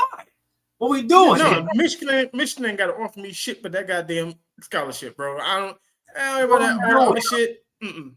That's but that's I grew up wanting to play for Bo Schembechler. And that's true, right? Watching that side of it. I don't care. That's to wear the fucking maize and blue. That's what I wanted to do, and that's it. And that's the thing. It's different times now, but even then, like. It's different times, but we still have our dream school. So it's like, even though it's different times, like you're an Oregon fan, bro. Like I'm talking to him, he's an Oregon fan, so he knows. But my brother, he's an Oregon fan, so like he knows if the CEO of Oregon came up and was like, brother, I got 10 million for you right now. I know you like, hey, 10 mil? Yeah, I ain't gonna lie to you. And even if like a Miami or like a Texas, like Alabama came and it was like, hey, I got like 12 million for you, I got 11.5. You know what I mean? Mm-hmm. I know you're probably gonna be like, that sound nice, but Oregon over here, nah. But then again, like the way times are now, like CEOs and boosters and stuff like that, like they have the power to match the stuff now. Like back in the day, it was all. You couldn't put money on it for me. If I'm at Michigan and I'm one of the best receivers in the country. And Ohio State was like, yo, we got 20 bands. We got 20 mil right now. I'm like, nigga, no, fuck you, nigga. I see you at the end of the season, nigga. But then again, like it's like, okay, look, right? Ohio State, they can come in with, we got 20 mil right now. But like, if Michigan knows you're a Michigan guy and you graduated in Michigan, you play for Michigan, they understand the love that you got for Michigan, they can be like, they got 20 mil, sure. But this is a Michigan guy. We see he's a Michigan guy through and through. He's graduated Michigan. He's lived in Michigan his whole life. He's loved Michigan. This nigga bleeds blue, right? No, that's the best statement. That statement right there. Money over morals. Yeah, and it's true. They're like, you can throw the 20 mil, but we got 22.5 mil, and we know that he's not gonna take it. He's still gonna stay for whatever we say, just based off his love for Michigan. Right, and we don't. But these kids don't. That's why I said these kids aren't. They're not built like that no more. You understand? It's all about. It's their purpose of playing football today is all transactional, and that's it. That's what killed basketball. That's what killed NCAA basketball. Yeah. And football, it's harder to do it in football, but they're on their way to fucking up football too by making it transactional. Yeah. Let's get to Brian Callahan. Now, he was the last. I didn't think he was gonna get fired. I had a feeling it was coming. But this is another case of they put expectations on things that didn't deserve expectation. We said the Tennessee Titans were way more than a quarterback away from being a good football team. We said it. There's going to take more than Cam Ward that's going to make them a good football team. Offensive line was bad. Even though I like the young kid, number 5, he's been coming on. He looks like he's going to be really good. The defense is bad. Like, there's a lot of things that were wrong with the Tennessee Titans that you can't put all on Bill Callahan. I'm sorry. You started a rookie quarterback. What did you think was going to happen? Well, you swung at the quarterback pitch 3 times in a row, and you're hoping that this last time you actually connect on something. But like we've been saying, you can't sit up there and just think that a number 1 overall pick quarterback is going to solve all your problems when you don't have a true number 1 receiver. And yes, I understand the talent that Calvin really is, but you can't take him seriously as the true number 1 receiver when he doesn't act like one, he doesn't conduct himself one, and he doesn't play like one on a consistent basis, right? You have Tyler Lockett, you have the young kid number 5 that's starting to come along. You have a few solid young pieces at running back and a few solid pieces at running back, but unfortunately they can't stay healthy, right?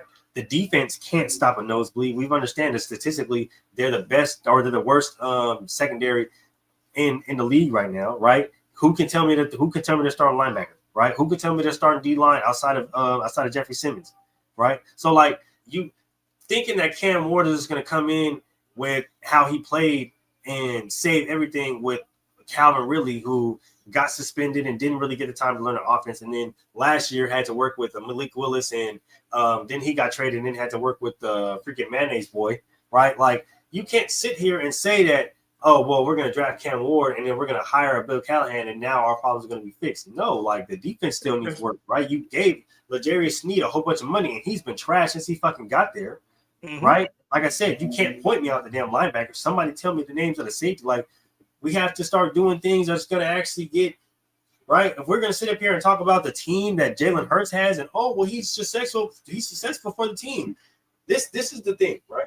This is the before I let Mel cook because this irritates the shit out of me. If we're going to sit up here and put all this goddamn narrative on Jalen Hurts and how successful he is because of his quote unquote team, follow the fucking recipe. Don't you think y'all should follow the recipe? Right? You would think. Don't you think that you should go out and get a running back? Don't you think you should go out and get 2 of the best receivers in the league? Don't you think you should go out and draft a tight end? Don't you think you should go out and acquire a top offensive line? Like, obviously, if it worked for that's him, the recipe for success, no? That's so why would you not then go and duplicate it? That's the thing I don't fucking understand. Everybody want to talk about Jalen Hurts and he sucks. He's just so good. Why are y'all talking about how bad he is instead of trying to duplicate that? That's the shit that doesn't fucking not him. If it's not Jalen Hurts, then you should be able to do all the other shit. Like if he sucks so bad, right? Then y'all should be able to beat him. No, but obviously you can't beat him. Why? Because of the team that he has acquired around him. What does that tell you? You should probably go do what? If you feel like your quarterback is so hot shit and you feel like your quarterback can compete and can beat him, he's not a top 5 quarterback.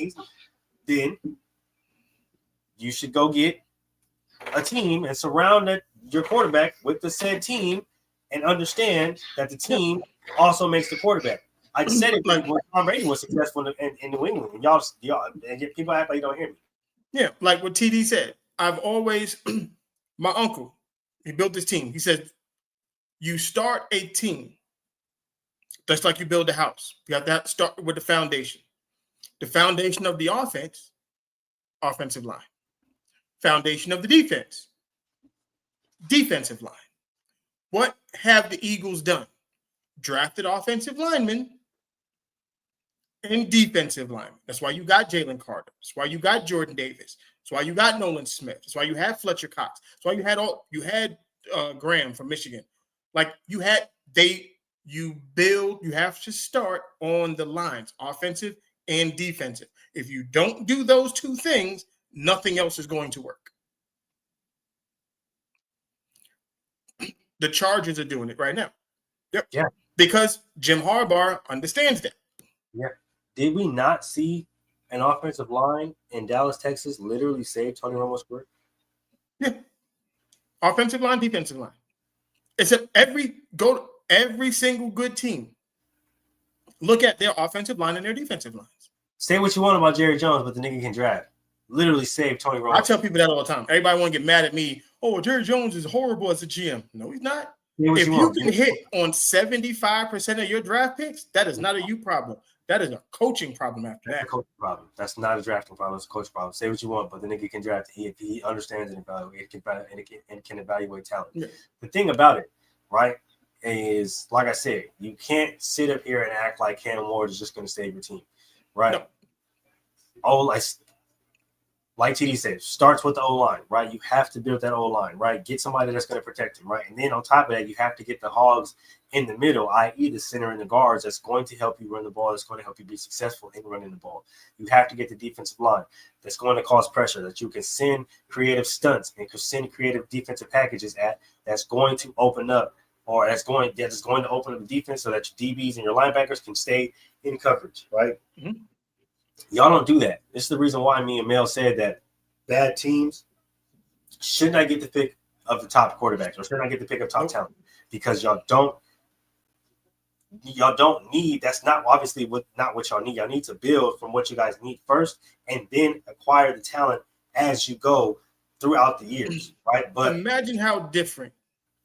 Imagine how different if you use our method, where the teams that just missed the playoffs, or the teams that have like middle of the road records, draft at the top of the draft.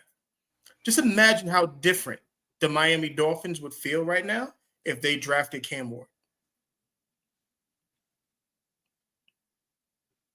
Knowing that Tua did what he did and you got Cam Ward, now you can bring Cam Ward in.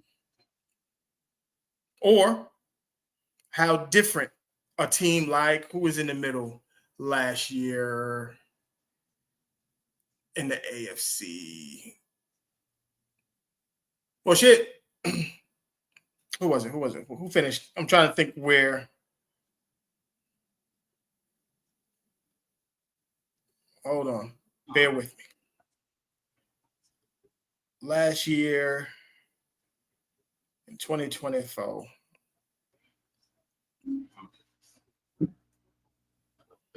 Well, they love Josh Allen.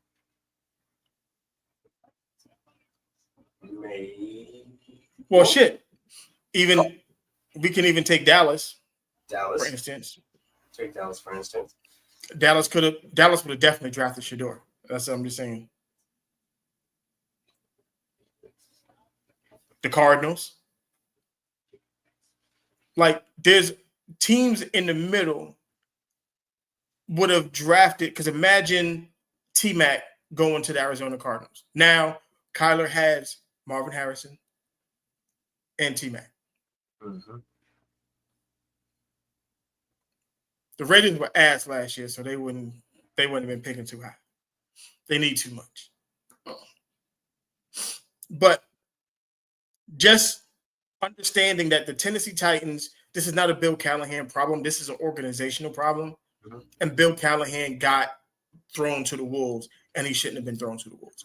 Yeah. Cam Ward should have never started the season as a quarterback, period. They should have gotten a veteran quarterback to start off the season, and then you work Cam in at some point. I think when it comes to teams like the Titans, when it comes to teams like the Jets, it's not coaching. Sometimes it can be coaching, but in this instance, it's not coaching. I think it's organizational. And it's organization.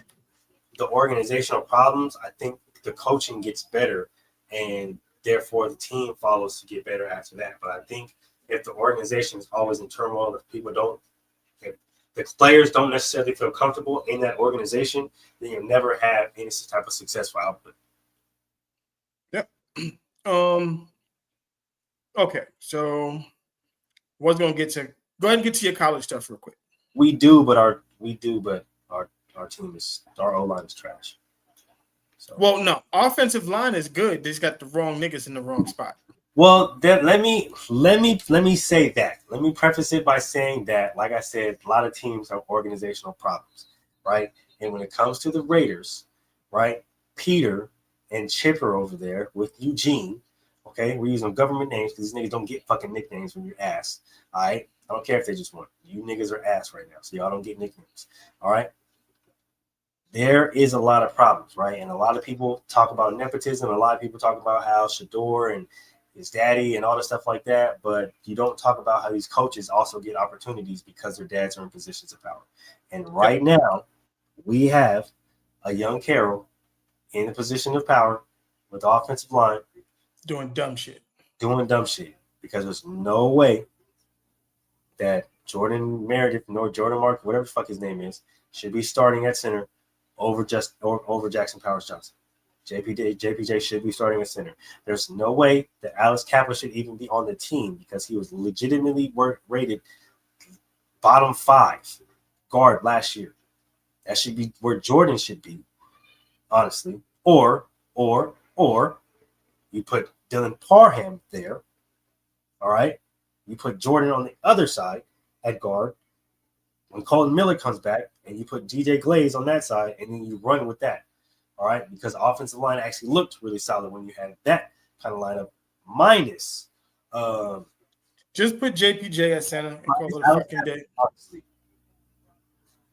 And Andre James, because Andre James went to, I think he went to the Bills. But yeah, we have a lot of people out of position right now because a lot of people don't know what the fuck they're doing, and we have a coaching spat right now because Peter is calling out Chipper, and Chipper is calling out Peter, and they don't really know. They got a lot of work to do. They got to get their shit together. We have some healthy scratches, people getting cut. It's a lot right now. We're not looking so good. Yeah. All right. Let's get to these motherfucking picks, man. Let's get to these picks, man. But before we get to the picks, we had a game last night. I'm confused. Can Ward start? But y'all with the campaign is for sure. No, I never said Shedeur should start. No, he said that Shedeur shouldn't start before the season started. Yeah, I said not Cam. Shedeur shouldn't start until about week 7 or week 8. Same with Cam. We actually said that for every single rookie quarterback going into this season, for every single rookie quarterback in this draft class. And we did not know this was prior to the draft. So we didn't know where Dylan Gabriel was going to end up, but we did say that they should play all preseason, but they all shouldn't start. They all should wait and sit behind the veteran quarterbacks so that they should learn, because we actually had a whole segment to where we said a lot of young quarterbacks get thrown into the fire and they get their careers ruined by these coaches by throwing into the fire way too early. And we don't think that more should be starting right now. Like we said, he should be behind a veteran quarterback, as Shedeur should have been as well, as Jackson Dart should have been as well. Yep. Dylan Gabriel as well. Yeah, I didn't believe any of the rookie quarterbacks should start. None of them. I don't believe rookie quarterbacks should start anyway. No, but definitely wasn't nobody from this group because of the teams that they were going to. Yep. We even said that about the rookie quarterbacks from last year's draft class. Yeah. I mean, no, because I said Jaden was ready. Oh, we said Jaden was ready. Jaden was ready. I said Jaden was ready. Was game ready. But for majority of the quarterbacks in the draft class, we did feel like they did need to sit behind some veteran talent in order to kind of develop and understand the NFL for what it is. Yep. All right. We had a game last night. Yes, we did. We had the TNT game. Nope, not the network. Tate and Tiger Bomb. Mm-hmm. We had the two unks going at it last night. Mm-hmm. Yeah. Funniest nights of football I done seen in a minute, bro. Joe Flacco didn't give a damn that they won, bro. He was ready to go the hell. The Unk Bowl got real, man. Rodgers and Flacco, he like, I got them things in the locker room for us if you need it. I know your body's sore. Aaron Rodgers over there trolling like he do, bro. He ain't doing the tush push. Meanwhile, Flacco in the trenches getting busy doing the tush push. Hey, Flacco was low-key acting crazy, bro. That's why he was so damn tired, bro. I could see why he was ready to go home. They was pissing Aaron Rodgers off the whole night, bro. Bro, I'll try to tell y'all, bro. They was pissing that man off. He was this shit right here, bro. Whatever this happened, bro. Man, bro, tackle him, bro. He been, what the fuck? Get your ass up off me. Where my 30s at, man? This motherfucker got me over here tripping. Bro, Aaron Rodgers was mad as hell, bro. DK over there stepping over people and shit, bro. Hey, listen, this was a hell of a game, though. I ain't gonna cap, bro. 2 40-year-old QBs going at it back to back, bro. All right, so the Steelers scored first, bro. Jamar Chase went crazy, bro. He had like 16 receptions, bro. Set up motherfucking Bengals record and shit. Jalen Ramsey, why did you flop like this, bro? Like, bro, what are you doing, bro? Aaron Rodgers come down, throw a pick. They sneed it. Yeah, let's go. Bengals get get it back. They come back down, throw it to T. Higgins. He dusts everybody. They score again. So now it's 14-10. Oh, that was low-key a bar, y'all. Anyway, we back to it. DK gets bullied for this ball, bro. Like, what the hell? He thought he didn't know what was going on. I thought it was an incomplete pass. Hell no, he took that thing from DK. Anyway, it's 20-10 at this point. Aaron Rodgers dropped back. Throw a nice little dot. So now it is 22-17. Joe Fliggity Flacco's trying to put some shit in a bucket, and he did, bro. Joe Flacco was going crazy last night. Touchdown, you can book it. So now it's 27-17. Aaron Rodgers rolling out. Look, Aaron home real quick. That is a touchdown. 27-24, man. Something got to happen right now. Joe Flacco could not believe Jamar Chase. He like, wow, he couldn't believe he dropped the damn ball. You be catching everything all night. So that leads to a field goal. So it's 30-24 at this point. A-Rod just come out and just throw a fucking strike on 2nd and 20, bro. And they end up getting to the spot. That's where bro tackled him afterwards, and he about damn near lost his pickle. 31-30, the Bengals got to get where they need to be. And T. Higgins, yeah, man. Jalen Ramsey, yeah. He like, man, damn, I got cooked again. And the Bengals getting field goal range, bro. And they end up winning, bro. Like I said, Joe Flacco, he didn't even care, bro. He was ready to go home. He don't care they won or anything. Hell of a game, bro. Unk Bowl. Yeah. The Unk Bowl was last night. Joe Flacco, let me see. After watching Dylan Gabriel Shador deserves a chance to start ASAP. Yes, Dylan Gabriel played like some garbage. Don't listen to the pundits on television. It was some bullshit. You can't throw the ball 52 times and end up with 226 yards. That's just insane. It's insanity. It's stupid to me. But I'm going to give Dylan Gabriel probably has 2 more weeks before they pull the plug on him. So we'll see what happens. I'm going to get to that game in a second because there's a lot of things on the line in that game. There's a lot. But like I said, last night we saw the Bengals and the Steelers play. Whenever Aaron Rodgers loses, it makes me happy. So I know you're an A-Rod guy, but you know, that was the Cialis and tapioca pudding game. Okay. Yeah, it was. It was the J and Joe, Jello and Juice game. Mm-hmm. That's all niggas can eat. Yeah. But Joe Flacco, like I said, this makes Kevin Stefanski look bad because if Joe Flacco can go out there and do that, why was he not doing that in Cleveland? He looked incompetent in Cleveland. And then he gets to Cincinnati. He looks like 8 years ago, Joe Flacco. Hold on, wait a minute. Because we've been here before, Mel. We've been here before. I don't know if you remember. But there's a certain quarterback who's in MVP talks right now that was holding the bag for Carolina after he legitimately threw his shoulder off the bone for one Kevin Stefanski. Do y'all remember that? Yep. And then he went with literally 48 hours of preparation time. Right? Nigga was on Batman mode. You heard? Yeah. Beat the Raiders. All right? That was a bittersweet night. That was a bittersweet night because I'm Baker, my guy. But I'm a Raider fan. You see the hat. But,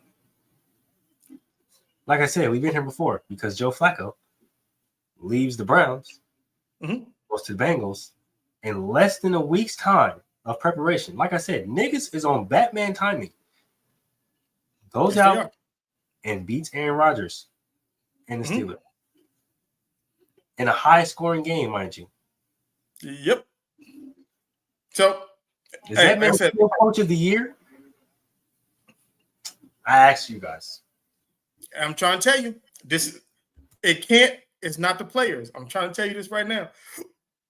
I even said it. I said Joe Flacco does not look like an NFL quarterback. He proved me wrong last night. But he also proved me right. It's Kevin Stefanski. That's all I'm going to say. All right. Sunday, early game. You know where I'm going with this one. Yep. We got the silver and black against the Chiefs, baby. Yeah. You know how we do. You know how we do. We keep the train rolling. All right. Eugene. Okay. Peter. All right. Max Crosby is going to be the reason we win this game. And Chester Cheeto over there. Okay, I need you niggas to get y'all shit together. Because we gotta put 2 in a row together at least at some point in fucking time in the season. So we might as well start now. We got a bye coming up after this week. We need to go into the bye on a high note. We go into the bye, straighten this motherfucking shit up, and then go on a run. But I need you niggas to tighten the fuck up. Yeah, we're gonna move up. We're gonna move to number 3 in the division at the end of this game. We're gonna start our ascension. I need y'all to tighten up. We need to get money this week. The Chiefs is weak. Rasheed Rice is back. First fucking week. Let's give him hell. Chiefs is going down. The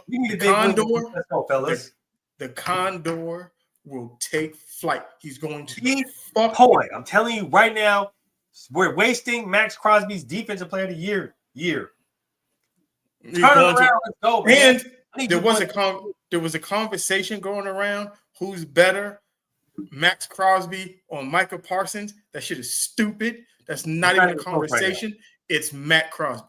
It's not even close right now. It's not even close. It's not even close. So, Raiders in 5. I need you boys to lock in, baby. Let's go. Now, this is the game I was telling everybody about. This is the get fired bowl. Whoever loses this game gets fired. 100%. Dolphins, Browns. Oh, yeah, no. Whoever loses this game, their job is gone Monday morning.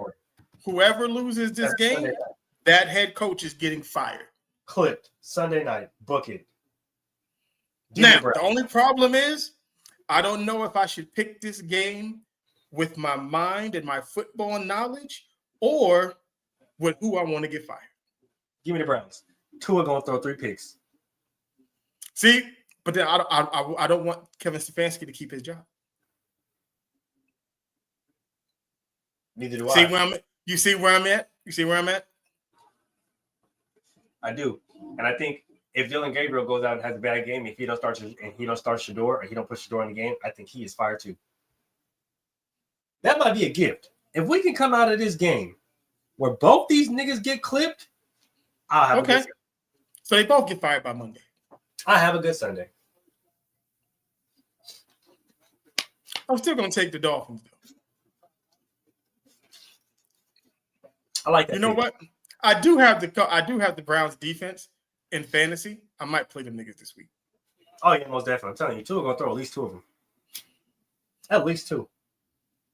Myles Garrett gonna have 3 sacks because everybody be talking shit. So you gonna make me take the goddamn Browns?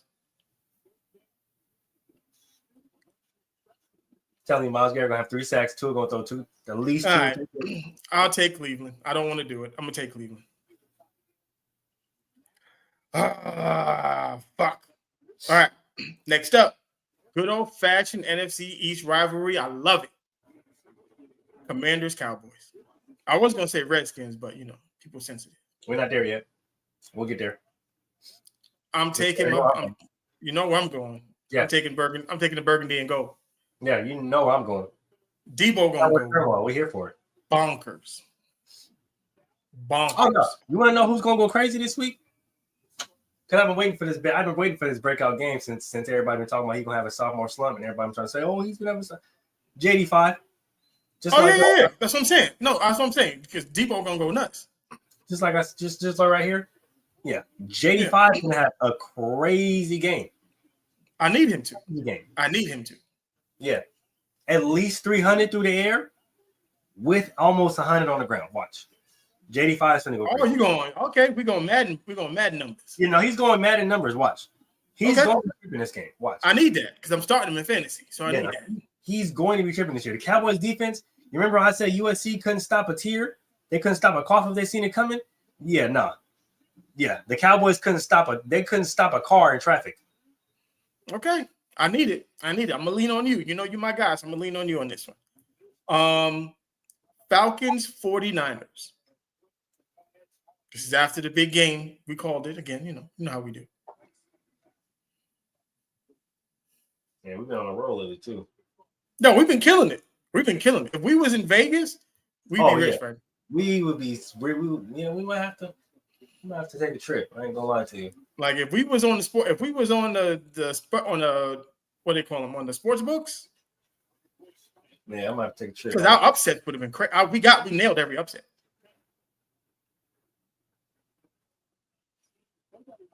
Give me the Falcons because they're on a little high horse right now. I think the Niners is going to suffer a little bit because they real banged up. They are banged up. They are fucking banged up. I'm gonna take the Falcons on this too. I wouldn't put it past the 49ers to win this, but I'm gonna take the Falcons. The Niners are signing niggas off the street at this point. I'm waiting for my phone call. I'm waiting for my phone call. I'm available. I'm waiting for my call. I know y'all looking. I'm healthy and I can run. I can run. Just let me know. But y'all about to start holding open trials at this point. Right. Rams, Jaguars.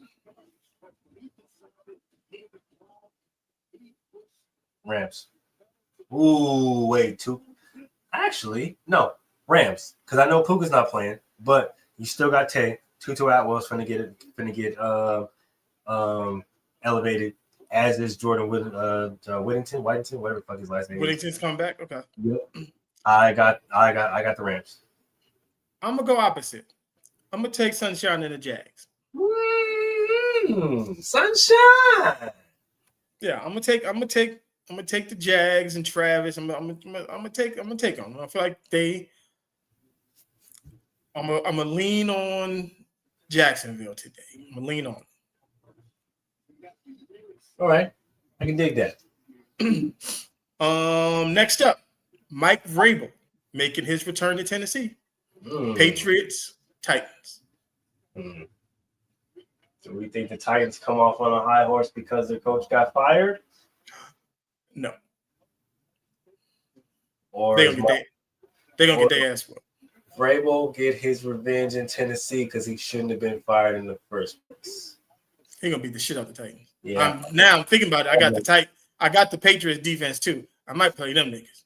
I got New England because I think Vrabel gets his revenge knowing that he shouldn't have been fired in the first place. Yeah, I'm definitely taking the Patriots in this game. Next up, the Carolina Panthers go up 95 to the New York Jets. Does young Bryce continue? They're 3-3 right now, which actually looks pretty solid. Like we said, Bryce is going to have a really solid year this year. They may not be uber successful, but we did call the turnaround, and we're starting to see it come to fruition. And welcome to the party, Xavier Legette. We've been waiting for you, my boy. Yeah. So, with that being said, I'm not taking Panthers. I got the Jets because they gotta win. They gotta win one some point in time, and I think this may be one that you can sneak and get one. You think? This might be the one where you might be able to sneak and get one. You might be able to sneak and get one. I don't trust them. The Panthers are on a high rise right now. They're on the rise, so you do have to be careful. But I do think you might be able to steal one this week. I don't believe it. Be able to steal one this week. I'm gonna take the Panthers. I'm going to say Jets in a really close one because that defense has been playing better. They did show me a lot more last week. They did finally get a turnover. Of course, it was Bo Nix, so I'm not going to count too much on it. But I do think they play a lot better this week. I'm going to take the Jets in a close one. They got to win one somewhere. They got to win one some point in time. That's true. So you got to win it sometime, but I don't think it's going to happen this week. All right. We got light skin versus King light skin. You got Spencer Rattler versus Caleb. Wait a minute. Battle of light skin pretty eyes. Hold on, wait a minute. Time out. This is a good one. Hey, the two light skins meet at one. Hey, I like this. I'm gonna go Caleb. Give me Caleb. I'm going Caleb. I'm definitely going Caleb. Give me the light skin that paints his nails, not the light skin that yells at the top of his lungs and act like a dickhead. I like what the Bears are doing right now. I don't like that they beat. I'm gonna say we won that game because fuck y'all. The odds of y'all blocking a fucking field goal. That's I don't know what the fuck been going on this week or this year with blocked field goals, but fuck y'all. We won that fucking game. We should have won that game. Definitely. King Light Skin takes that one. Taking a light skin, paint his nails. Eagles, Vikings. Did JJ practice? No, he didn't. No, he's still hurt. So I said, did JJ practice this week? Man. Do the Eagles turn it around this week?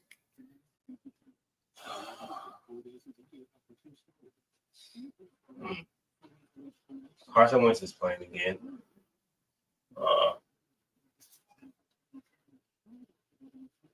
I'm gonna go Eagles. No, they Go don't. Eagles. Huh? No, they don't. No, you going Vikings? I think their struggles continue. Yep, I'm going Vikings.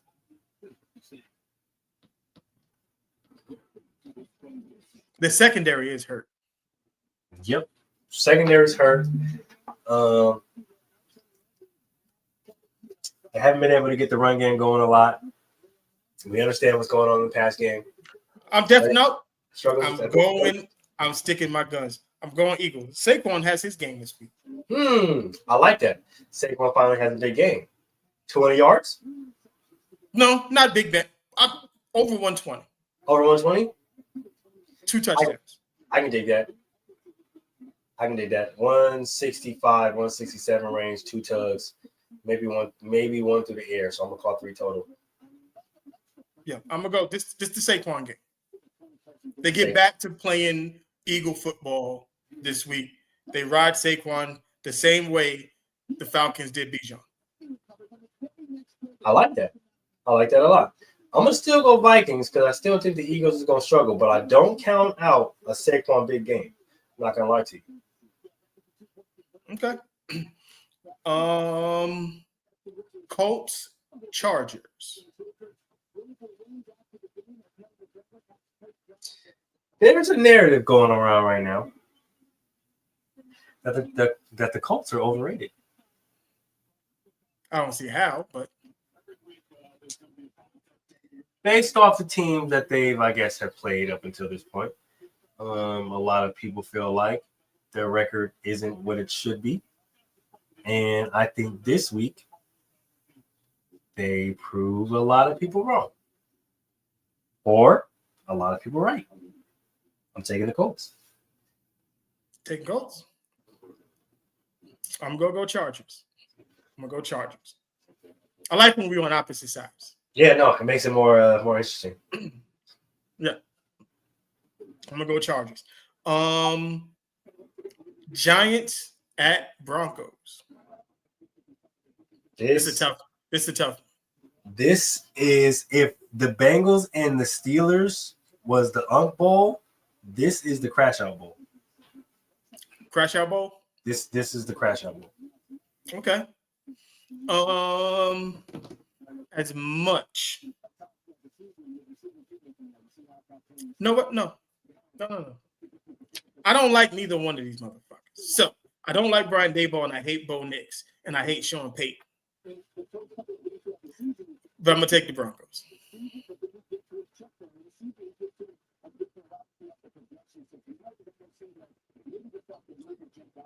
Give me the Broncos.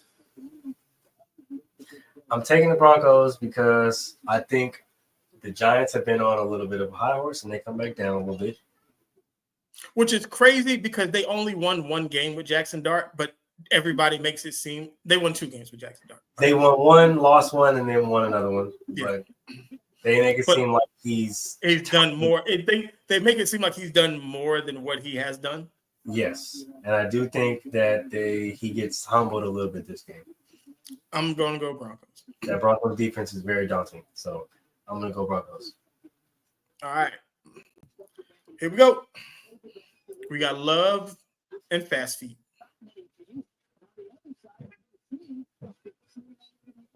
Is Kyler playing? Because he was knocked out he got knocked out the game last week. I didn't hear nothing. So I think it might be Jacoby Brissett. Let's see. Is Kyler Murray playing? Might end up taking. I'm gonna go Pat go. I know Josh Jacobs might not be playing, because he might be a little banged up right now. but they still got a really serviceable running back room. So, he is still questionable for the game. So, with that being said, fuck them. I was taking Jordan Love either way. Didn't matter to me. Yep. I was taking the Packers anyway. Yeah, I'm going with the Packers. Go Pack, go. 2 games Monday night, October 20th. I love 2-game Monday. Love 2-game Monday. First game, Buccaneers and the Lions. It's gonna be a test for both teams. Oh, this is gonna be a fucking real big test for both teams. Big test for both teams. But give me the current front runner for the NFL's league MVP, Baker Mayfield and the Buccaneers. This is where it gets dicey for Baker, though. Not having none of your weapons. He's going in there with rookie wide receivers this week. And one of them is not Emeka Egbuka. I got faith. But we still taking Baker. Yeah. Got faith in my boy. This is his MVP performance. Yeah, this he solidifies his MVP murmurs. His MVP murmurs start to become real talks now. Yeah. He's playing very good football right now. That defense is playing really good. As long as they can run the ball, Rashard White's been doing really good. So as long as they can move the ball, do what they do, maybe keep the fucking Lions offense off the field as much as possible, got a good shot. Yep. Give me Buccaneers. MVP. All right. Texans, Seahawks.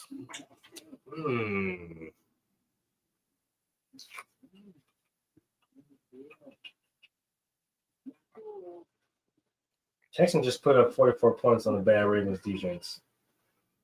This is a really good Seahawks defense. So, that being said,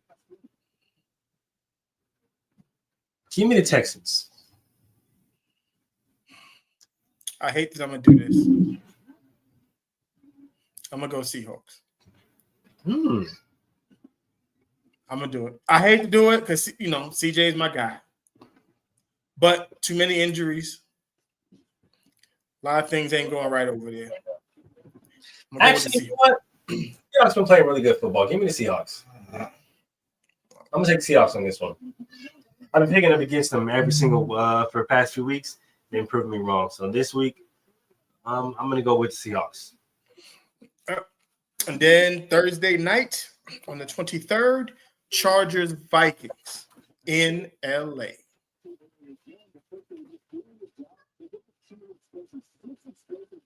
I'm taking the Chargers. I'm going to go Vikings. Yeah, I'm going to take the Vikings. Okay. And that is our picks for the week. Next Monday, Washington and Kansas City. Oh, that's going to be beautiful. It'll be a good game. All right. Shout out to Bad Intentions. Shout out to TD for coming through. There was somebody else that came through. But either way, we have been going up. We appreciate y'all for taking us to the moon. The views are going up, the likes going up, everything's going up. We here, we rocking. Keep rocking with us. Still more to come this season. We didn't do our quarter of the way awards, but just understand we got Baker, MVP front runner right now. Rookie of the year offensive would be Emeka Egbuka. Yeah, Emeka Egbuka for rookie of the year offensive. Defensive rookie of the year.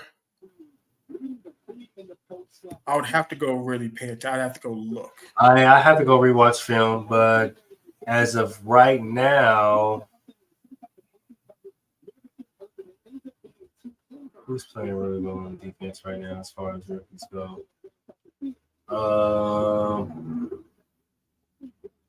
People are probably gonna say, how's the nigga's name? The outside backer from Penn State, or edge rusher for Penn State, Abdul Carter. They're probably gonna say him, or No, he hasn't really played that much though. yeah, well, because he's behind two dogs. But when he does play, he's pretty solid. Let's see. Let me do a quick. Yeah, we'll do it next week. We'll get Yeah, we'll get so together. I'll do some quick research right now. As far as defensive player of the year goes, I got Max Crosby. I wouldn't be surprised if Baker also wins offensive player of the year, but I wouldn't put it past him if he didn't. They normally don't give the MVP and the offensive player of the year to the same person. It's rare. You gotta go ape shit. Yeah, you really got to do some crazy things. Which they I might would think offensive player of the year would probably at this point would go to Jonathan Taylor.